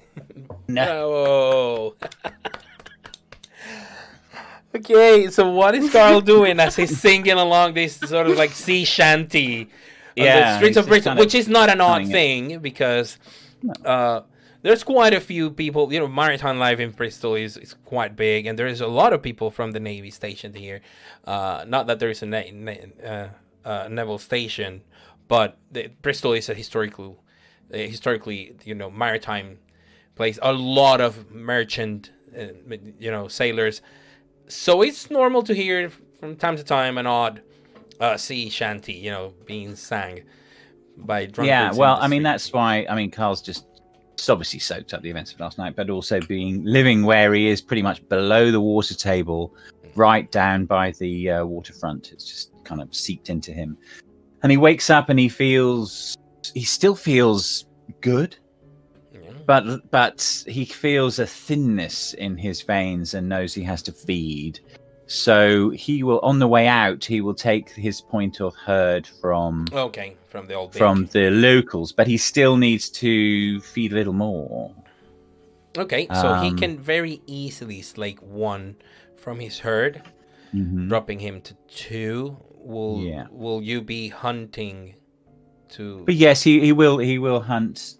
He will hunt around his usual artsy fartsy bars in the King Street area, and just with his levels of fame, people recognize him perhaps, and yes, just have a few words with them, and then find somewhere quiet.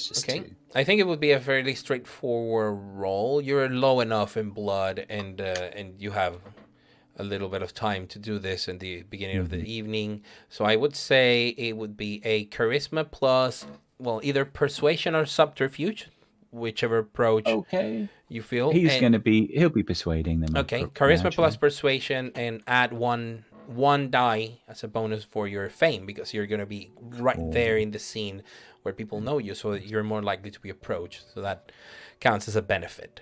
Okay, good. So persuasion and charisma, and a 1 die bonus.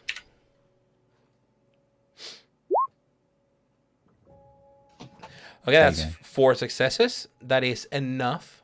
It is not as fast as your feat on the patrons of the Old Vic and the staff. No, sure. But between the 2 hunts, you clear the first few hours of the evening. You go down to hunger 1, unless you want to kill someone and go to hunger 0. Killing is something the only time I've done it, I didn't want to take his blood, because in order to take his blood, I would have had to give him pleasure in biting him, and that's the last thing I wanted to do to that individual. So no. And Carl drinks, and after these 2 draughts, he feels a lot more like himself. He's back, away from that super high, which he now realized it was starting to be exhausting, because it had been a long, while. Keeping the same emotions up can be a little bit draining. And as you... he loves to inhabit the humors as because they give him insights, and they maybe make his visions more vibrant in this case anyway. But also he understands the importance of being centered as a performer, and having all 4 humors available to him. And after you after you take this quick, small draught from this poor individual in one of the toilets of one of the clubs, they are kind of groggy, and they walk away. And Carl stands in front of the mirror and checks himself. It was easy. No blood has spilled. He tidies himself up, but he sees, or at least he believes he sees, with his aspect, with his very detailed perception, his awareness, the remains. Others have assured you they cannot see them, that you have healed them, but you can see a small, that almost microscopic, but it's there, scar. The scarring from the burning. And that is something that Carl feels, that this man robbed him of that minuscule yet important piece of his beauty, this mere kine. But no matter, with the symmetry of perfection is marred. Exactly. But now you're centered. Now you're better. I assume you make your way. Yeah, I'm heading to the HQ. Okay. I would assume that you would meet Matilda in the HQ. Sure. For Giselle said that she was going to go looking for Caleb, right? Yes, so I am going to do that, but I'm expecting or hoping that either Carl or Matilda can give me a steer as to where to look. Okay, so probably you'll be there in the HQ. I also need to eat, but I don't think I'll have time to do that before I get to the HQ, so I'm going to have to do it afterwards. Yeah. yeah, you do go to the HQ because Carl said that he would meet you there at some point in the evening. Matilda, are you doing something after your call with Christine? I will just go straight to HQ. If I'm there with Carl, I'll have a chat with him. Okay. Yeah. Sure. So when you arrive, actually you two arrive earlier because Nigel was having her walk with Janusz and then making preparations to go to HQ. So you'll be there a good 10 to 15 minutes before Nigel arrives because you will message her and she will come. But yes, you arrive. Carl and Matilda is there. Hello. Hello. How you doing? Fine. I'm feeling a bit. I'm feeling a bit more myself. I think there was something in the blood that I drank yesterday. Like you were buzzing last I night. was. It was nice. I mean, good to have a good time. It is. But then also, it's good to have a normal time. Did Teach notice? I don't think Teach knows me well enough. I hope not. No, it's quite. I don't know. It's quite insightful from what I've seen, but Yes, no doubt. And then I just fed and came here. Any news your end? No, not really. I had a question about Janusz actually. Oh, Has he ever asked you to, get involved in any of his well, rituals? I'm happy to get involved in the to the extent that I'm happy to help to dress his sets, perhaps because when he arrived here, his English wasn't perfect, and to translate his rituals a little and make them more flowery or more interesting for his congregation, or just a little stage management, perhaps organization on a theatrical level. But I know that he regards my visions as visions that are given to me by his old gods. But why his old gods? There are many old gods, as he would freely admit. Yeah. He is always looking to expand his little band of people. He is. And he seems to sadly have enlisted Nanjazal to aid him in this endeavor, which is it's a shame. It is, but she seems happy. Well, I'm glad about that. Time, yes, I am. I'm very glad that she's found happiness in it. But yes. So, because last night we were in the river, and he sort of opened his he asked me to step in, and then asked me to give some blood, and asked me to submit myself to these old gods, and and I said I would because I don't want to insult him, and I do actually. No. I mean, we've been in the same coterie for 5 years. I am interested in what he's interested in, but I don't know. I mean, whatever I did wasn't up to scratch. He just told me to leave, but he did it in a way that was. I've never heard of anybody failing the audition before. Yeah, no, I've really, really bombed it. Oh well. It's fine. I mean, it's no skin off my back. I mean, it stung because I don't know, it stung, but I'm more worried that if it doesn't matter if I'm not up to scratch because I don't believe in what he believes in, but I'm worried if Nanj did something that wasn't up to scratch, I don't know, is he gonna tell her to leave because she seems far more invested in it than either of us. We have these abilities, and most of our kind would tell you that they come from the power in our blood that comes from our forebears. But why should they come from that any more than these ludicrous old deities that he sees fit to believe in? I mean, it's possible. Anything is possible.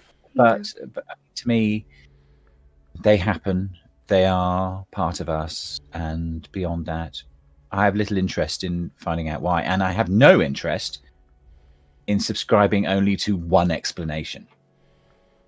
So that's just me. Yeah. Well, it's nice to know. But I mean, that's one of the reasons I think he's given up on me long since. Yeah, I think he's still pushing. He said talked about next time with me. was surprised I was going to be next. Oh, good. Right. Yes. Well, We'll I'm see. sure you look forward to that already. Yeah. But yeah. I'm thrilled. Yeah. And anything else in that conversation? Because No. Giselle was on her way. A few minutes later, of course, after you text her saying that you have arrived, she makes her way to the HQ. When you arrive, Giselle, Carl and Matilda are sitting upstairs in the couch, chatting normally. Okay. Well, I'll go in and I'll say, right, All right. baby. Fine. Not bad. Yeah. Good. Actually, slightly more, less heightened than yesterday, should we say? You're less excited than you did last night.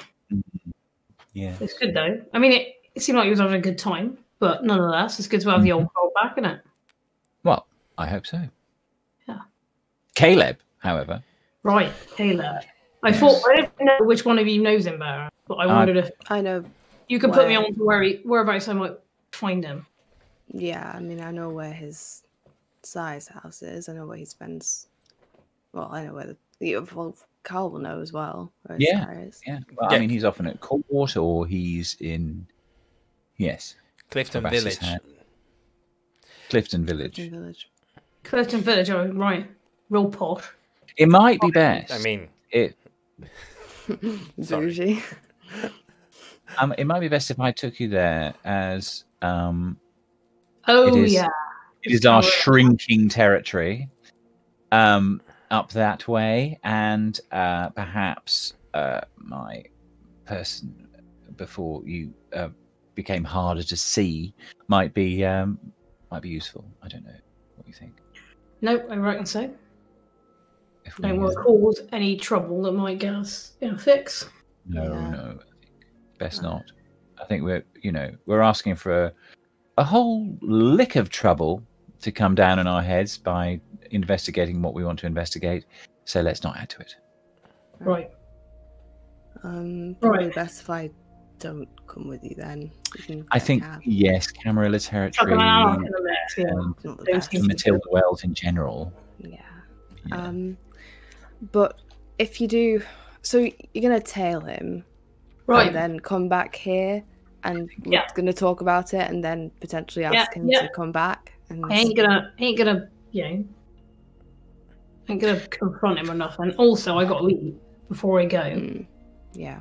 So, seems sensible to me if I do that. You can give me 20 minutes or so. Yeah. I'll have to eat, and then once that's done, if we travel on over there, and then when it's done, I can come back here and let you all know what's happened. I'll have to make an arrangement with Jan so he comes here too. He ain't got no phone, so. Yeah. But otherwise, it seems like a sensible way to sort out the evening, unless you all think there's anything else we can be doing, because it seems like we got to know who he's working for, right? Yeah, I think we need to wait until we know that. Which might be Ubasi, right? But it might be someone else. He's definitely working for Ubasi, whatever's happening. It's just whether he's working for someone else as well. Yes. In which case, it's unlikely that Ubasi has ordered these deaths unless he's in cahoots with Roger. I mean, it's not beyond the possibilities, but either way, if Caleb is in cahoots with someone else, and Ubasi don't know about it, like there's another angle, right? Oh well, that's always been the angle. That was why we got the major group now to Caleb in the first place, wasn't it? Yeah. Because if we haven't so desperate for me not to tell Ubasi. I mean, to be honest, if you ever met Ubasi, you wouldn't want out to do with him, would you? So it's not. Say that of so many people, though, now, Giselle. Well, it's true of so many fucking people, isn't it? Well, so Ubasi's lovely. What are you talking about? Yeah, he's as splendid a fellow as Reuben or Teach, and a wonderful company in his own we all way. know how splendid Char, don't we? 3 Musketeers. Tell you what, Musketeers of Doom. That's what they are. Anyway, I'm gonna go and eat. All right. And then we'll hustle off to the. Yes. All right. Well, you sneak into a bedroom, and we'll stay here and wait for you. Right. Okay, so this is gonna be a quick roll that I'm gonna have to make for you. It is going to be a dexterity plus larceny with your break-in specialty. I know the breaking specialty, you have it from stealth, but you need to open locks and doors and security systems and the like. It's not as easy as coming in. You are hunting in the domain. Yeah. Okay. Do you rouse the blood? No, I'm hungry. I mean, I just roll. I'm asking. I'm already hungry. That is true. So you get your 1 die modifier from your break-in. Yep. And let's see. Ooh, you only have 2 successes so far. That means that it's not going to take you 20 minutes, as you said, unless you re-roll. By the way, new night, and since we closed the chapter from last episode, everybody regains the higher of your resolve or composure in willpower. In your case, Nigel, so that means that you are free. You're full on willpower. Oh, I have full. Okay, sorry. Yeah, I think I'll spend some willpower. Oh wait, hang on a minute. What am I doing? I'm feeding. Mm-hmm. 2 successes. What I'm trying to think about is that a reasonable expenditure of willpower? Given that I cannot know that I have succeeded or not, right? Like I can't. I cannot know that there's an additional skill to be had, right? So it doesn't feel like it's necessarily appropriate. What I'm saying is, since your coterie has a chassis, therefore a domain. Yeah. It is just a matter of finding the right place and the right time to go and feed. The more successes you get, the faster it becomes. Yeah, I don't think so. With 2 successes, it'll take you a good hour or 2. So it becomes later. Goes later into the evening. It's like 10 or 11. People are in bed. Lights are off. It's easier.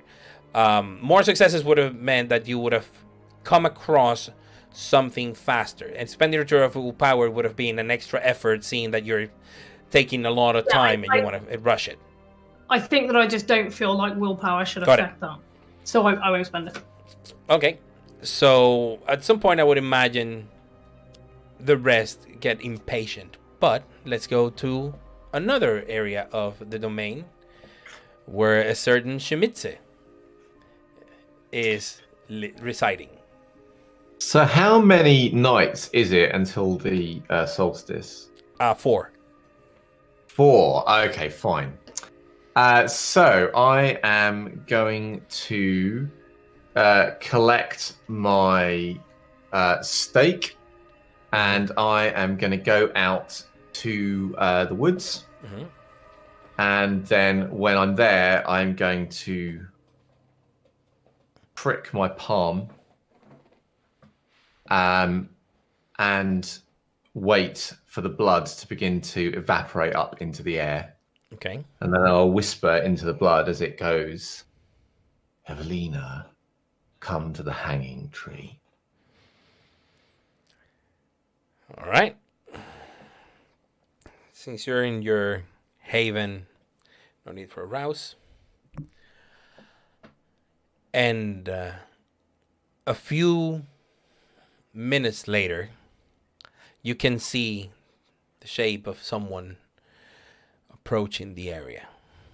It takes her a few more minutes to get where you are because you're out there into your domain.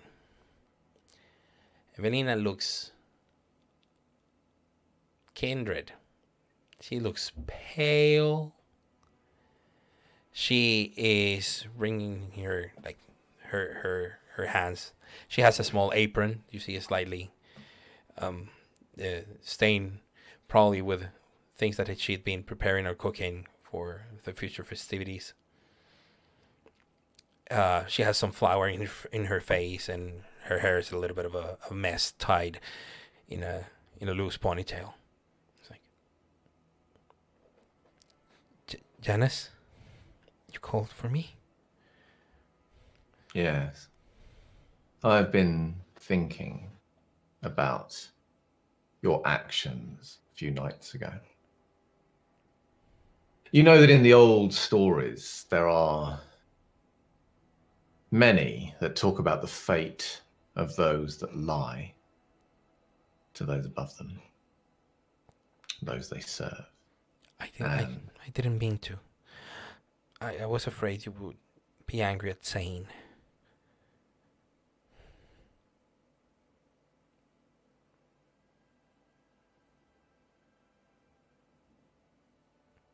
You were afraid. Yes, he thinks the world. Do you think this is your time to speak? She lowers her head. In the old stories, Evelina, there are many punishments for liars.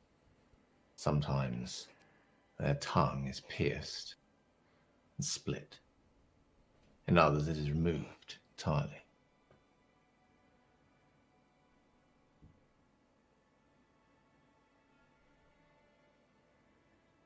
We have to present a face to the world, but there are no lies between us.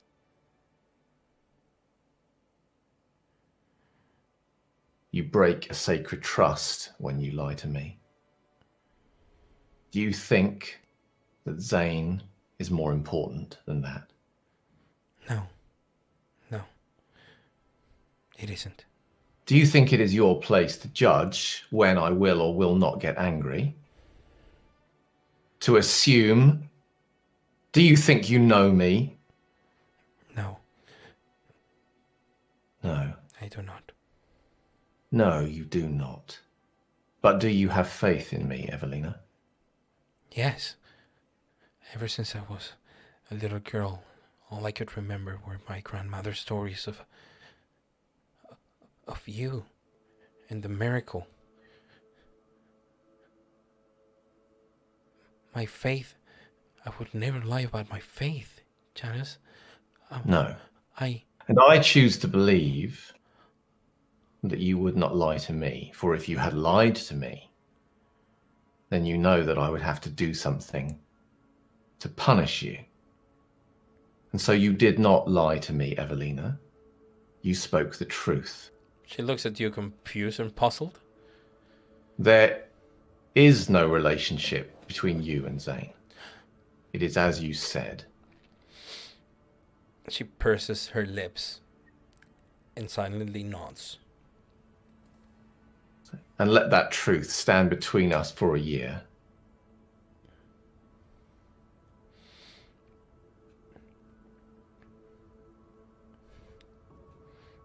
So then, at the next spring celebration, you might make a new truth if it pleases you. I'm not in a relationship with Zane, and that is the truth, Janusz. Good.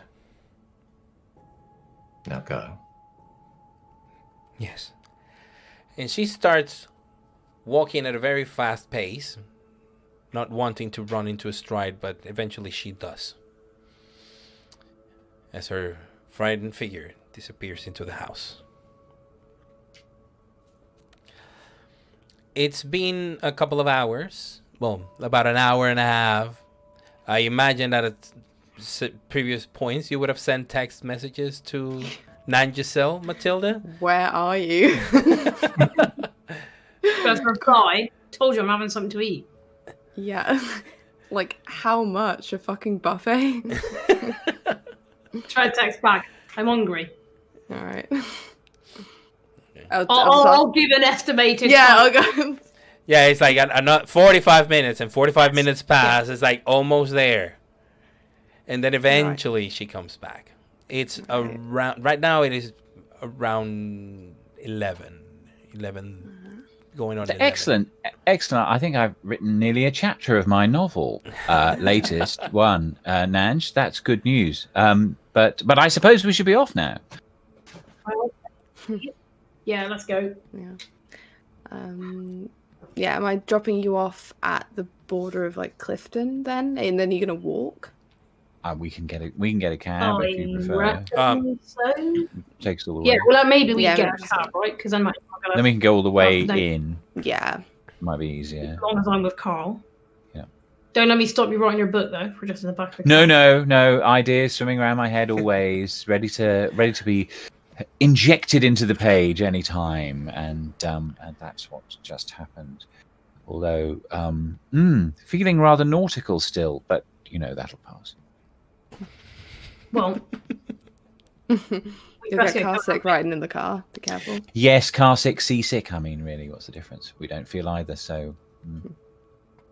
So still, the three of you drive towards Clifton Village, I would assume. No, we're getting a taxi. They're getting. The two of you are getting a taxi. Okay. So that we can go all the way in rather than because the last thing we want is to take Matilda in the heart of Ventru territory. Sounds great.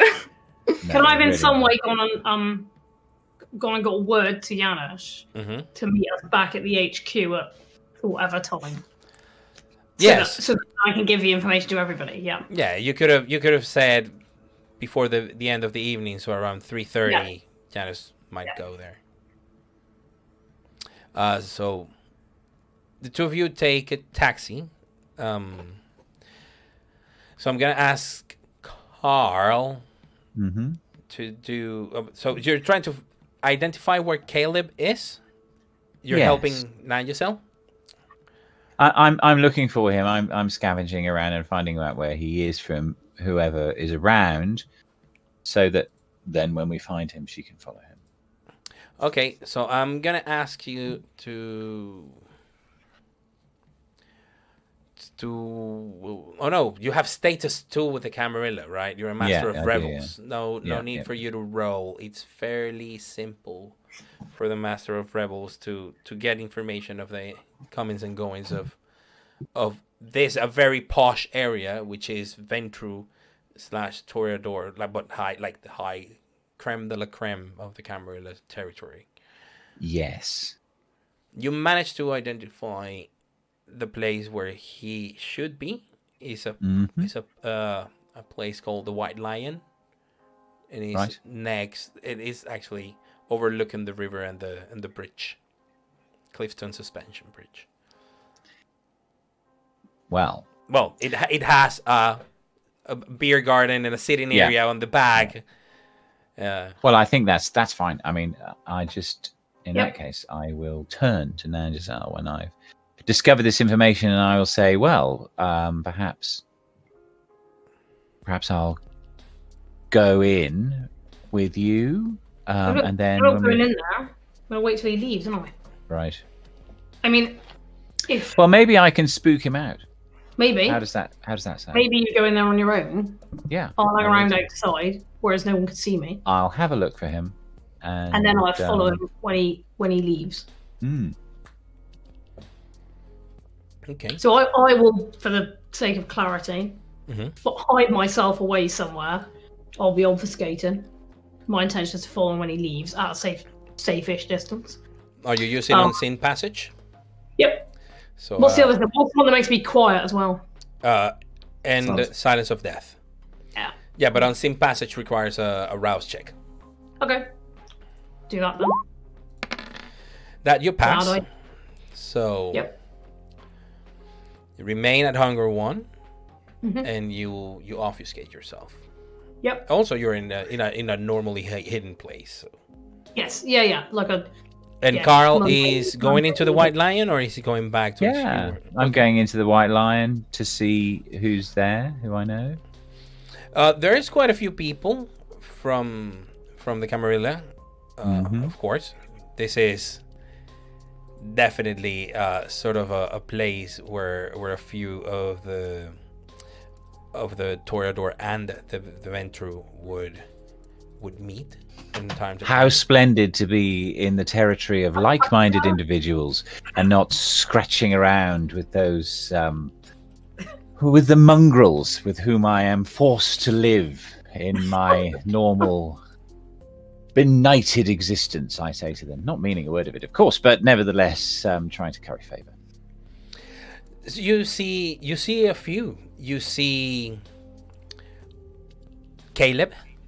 There is a table in the back where you can make out the tailored suit and the gold rings on Obasi's hand. He seems to be having a conversation with his fellow Primogen, Frederick Whitmore. Which clan is he? Frederick is the Toreador Primogen, and Obasi is the Ventru Primogen. They're Right, having a so- chat in the White Lion, Okay. which is not that far from the observatory. No.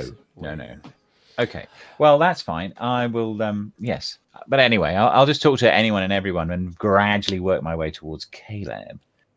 That's my plan. Okay. Not look like I'm beetling straight towards him, but kind of including him in my orbit, really. Okay. He will see you, of course, and he will greet you, and you'll have a short chat. He's having a conversation with Michaela Drayton, which is a Toreador of the Camarilla. I will take them both in, and I will say,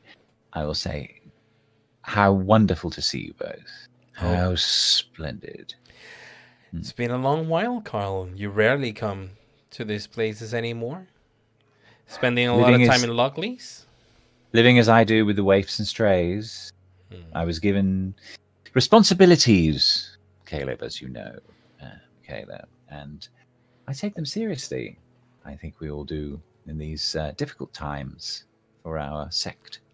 However, this recent anarch death, although welcome, reducing their numbers as it has by 1, nevertheless is worrying in other ways. Do you not agree?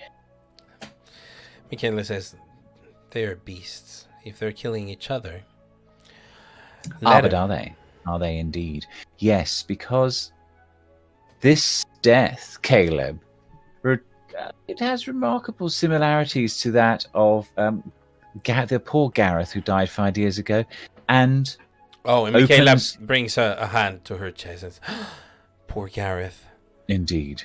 I still do not believe it was a refugee. I think someone from the Anarchs killed him. Exactly. And blamed it on the poor refugees of London. The way in which this trash died last night or the night before was exactly the same way as Gareth died. So it is my belief, and that of Gareth's sire, I would imagine, that they are somehow linked, Caleb, would you not say? And not only that, Caleb, but they could also be linked to the death of poor Jonathan. Just putting that out there as well. Can you roll intelligence plus insight, please? Your aspect does not help with this. Okay. Intelligence plus insight. Well, Yes. I better rouse the blood because I don't know that that's very good. Because you definitely want to go hungrier. Well, I mean, I'll go with you. hungry. No, I'll go hungry if I have to, but yeah. Let's see. I don't get hungry. You don't get hungry. No, no. Roll your insight check. Damn. Why don't you go hungry? Yeah. So that's it. You want insight and intelligence. Intelligence blood is insight. Yes. Mm-hmm. And with a 2 bonus from rousing the blood. Yes. Yes. Right. Okay, I better do re-rolls. Yes. You can re-roll all 3. Okay. Yeah, I'll do a whoop re-roll. A whippery. Okay, there we go. Oh, Four. an extra 2. 4 successes. Okay. Mm-hmm. You do feel... I've got a 10 as well. yeah, but just the 1. You do feel Caleb tensing a bit at the mention of the murders and all of that. Of course, he disguises it superbly. Of course. At the shock of the mention of Jonathan Fowler, you know? Because you do see that Michaela also sort of notices, like, she gives that slight, you know, quick turn of the eye, and then she relaxes, as saying, yes, you just mentioned Jonathan Fowler, he's a Ventru. They have that connection. But, of course, Michaela has no reason to suspect Caleb of anything. You, on the other hand, do not have that blissful ignorance. No. Now, there is something interesting. You see Nigel walking into the place. Your very best friend and of the Camarilla, and also Primogen of the Gangrel, as in Primogen of himself and one more. Clarence. Yes, the Primogen of himself and one more. Yes, Clarence, and you do know one more, because he asked permission to embrace. Yes, Remember that? He had asked for permission to embrace, and it had been granted, but then he had to be cleared with the library because numbers need to be controlled. Okay.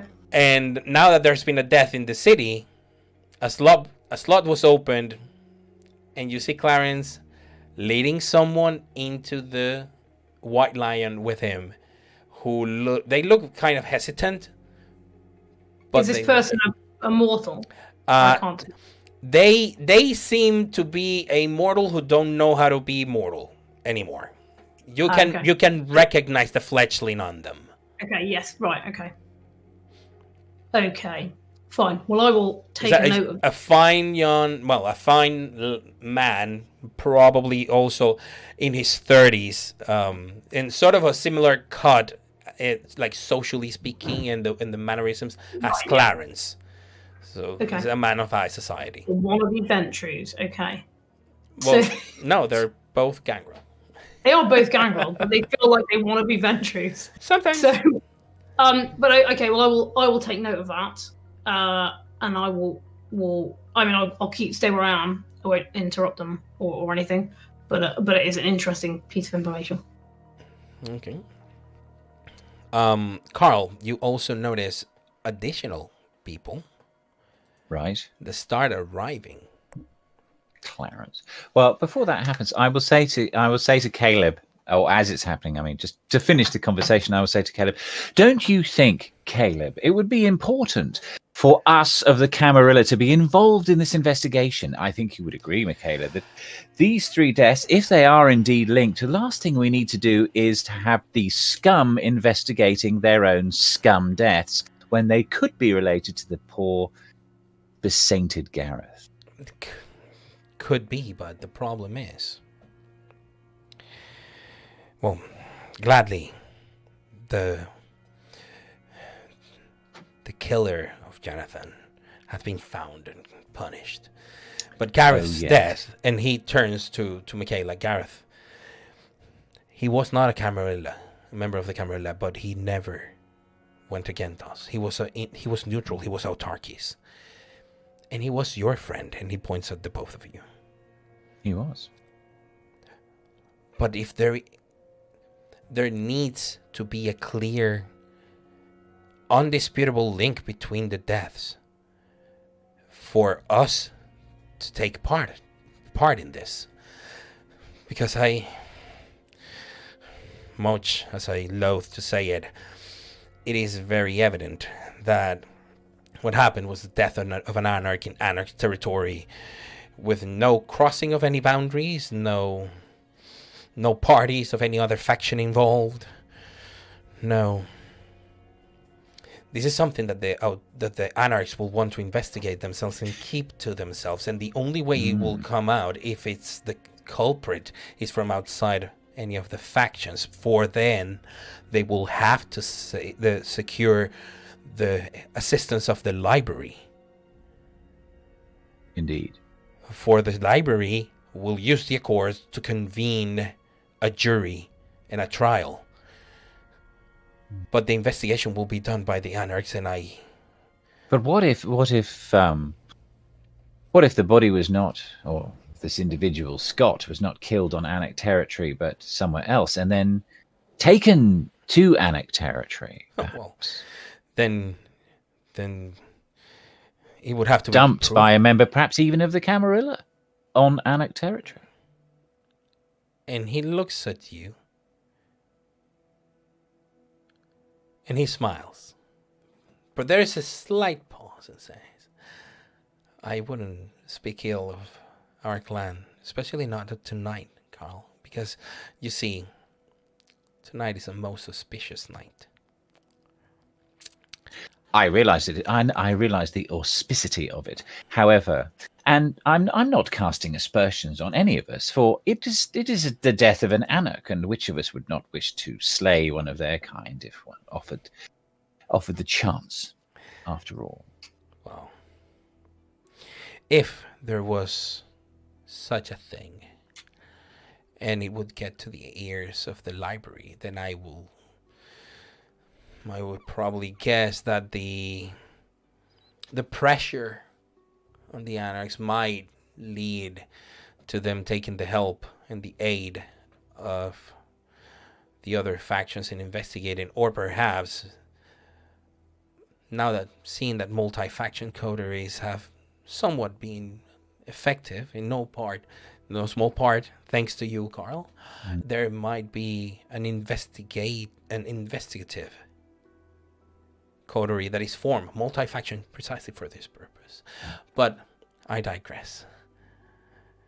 Allison is arriving, and when you turn, you see Allison Marchand, former primogen of the Tremere, the one who stepped down to allow her sibling, sort of sire, be the primogen, and she could be part of the Southmead multi-faction coterie. And she comes with the regent. So you see the Tremere coming in and say, I would have imagined that you knew what was happening, Carl. What else would you be here if not? Of course. So let's gather. Kine have already been taken away. And I believe someone is going to do the honors. I do hope it's my sire. Forgive me. And he turns to both of you, forgive me. But I think this news, Obasi will know how to deliver them. And true enough, everybody's gathered around in the camera. You do see yourself from the outside. Some kind being, people leaving, but everybody who leaves, you are certain is mortal. But you have seen more than a few kindred go in. Camarilla kindred, all of them from court. Okay. And Obasi addresses the crowd. Good evening, everyone. And thank you for coming in such a short notice. We have been plagued by the encroaching of the Anarch faction in certain of our areas. We have lost terrain and ground. And after the defection of many of them who were disloyal to our sect, we have been weakened. Some might say, but I say we are stronger for it. For it has happened, my friends. Overseas, away from here. A stone has been cast, and the ripples will soon reach Bristol. For it has been deemed that the Vermilion wedding is concluded. and Victoria Ash of the fair clan Toriator, the clan of the Rose, brings home to the Camarilla the power of the Banu Hakim. Let us rejoice as we welcome the new brothers and sisters. They are sure to come to this fair city. So tonight, the Camarilla celebrates. And he just makes a grand gesture with his hands. And a back door is open. And some mortals are brought in. And you know what you are in, Carl. You have been brought to a celebration of the joining of the Banu Hakim into the Camarilla. You are 5 clans no more. If anything, you're back to 7. You still hold the gangrel. And that is the sentiment of the people around you. You lost your Bruya, sure. And with the exception of Clarence, the gangrel also departed. But now, the judges, the leaders of the Ashira, come and join their strength. And you can only remember that there are a few of the Banu Hakim in the city. Would they do the same as the Bruya and Gangrel did before them? But before the night is done, Matilda's sitting in the HQ, and she receives a call from an undisclosed number. Cool. It rings. I'll pick up. Okay. Matilda, it's Hubert. Murray's booked an appointment, and he'll let you know when. But this line isn't secure for long, so I just need to tell you something. That I was scanning some of the deep web forums, and there's a church group that said something about a demon in Bristol and holy water kind of burning him, them, whoever. And I heard that this is something that you might know a little bit about. But the chairman missed a meeting today, which is very unusual because he never misses anything. He organises them, and now that forum has been removed from the web. So I think it might be in the hands of some higher powers now. So just, do. Okay. Anyway. Thank you. Must Thank go. you very much. All right. Goodbye. And the mention of this group in the web with the side, the little inklings of what has happened in the past. Hubert, he might be paranoid, he might be a conspiracy theorist, but he knows where to look. And everything he just said sounds oddly similar to how it all began when London fell. And that is where we're gonna draw this session to a close. Thank you very much for joining us tonight. I hope you have enjoyed it. Thank you very much to my players. Thank you, Carlos. Thanks, Carlos. Thank you very much to Sam for doing that. Thanks, Sam. That amazing. Thank you. Thank you, Cameo Sam. Last second cameo. Thank you again to you, our supporters and patrons, for your lovely results and the votes, and to you who are watching us or listening to us on the podcast for your continued support. And remember, Phil is having the spy game this Thursday, so don't worry about it. It'll happen. More information, check him out or check out on Twitter. And join us next week for the 4th episode of Season 2 of Blood. And my second last, I believe. Oh, yes. And I'll be leaving soon. I have 2 more episodes, and then some other poor soul will be sitting in this seat virtually. Yes. So, also, for those of you who are wondering, it says Games Room on the door. Just dropping it in. War Room. Oh, yes. Okay. You know what? Let's settle this. No. So, Callum, our amazing marketing specialist and chief of the Blood on the Severn Twitter, he is running a poll on Twitter tomorrow. Is it Team War Room you're in? And of course you're cool. Or is it Team Games Room you're in and you're kind of lame? I'm just going to throw it out there. The Ministry knows what the right call is. The War Room team versus the Games Room team. So there's going to be a poll tomorrow. Be sure to check it out on Twitter. I like that accent. Games Room. I'm kind of leaning towards Games Room now. You said it like I think that. that's correct. Before I was. Yeah. See how lame? It's lame. All right-minded individuals. Go War Room. So check out the poll tomorrow on our Twitter. Check Phil this Thursday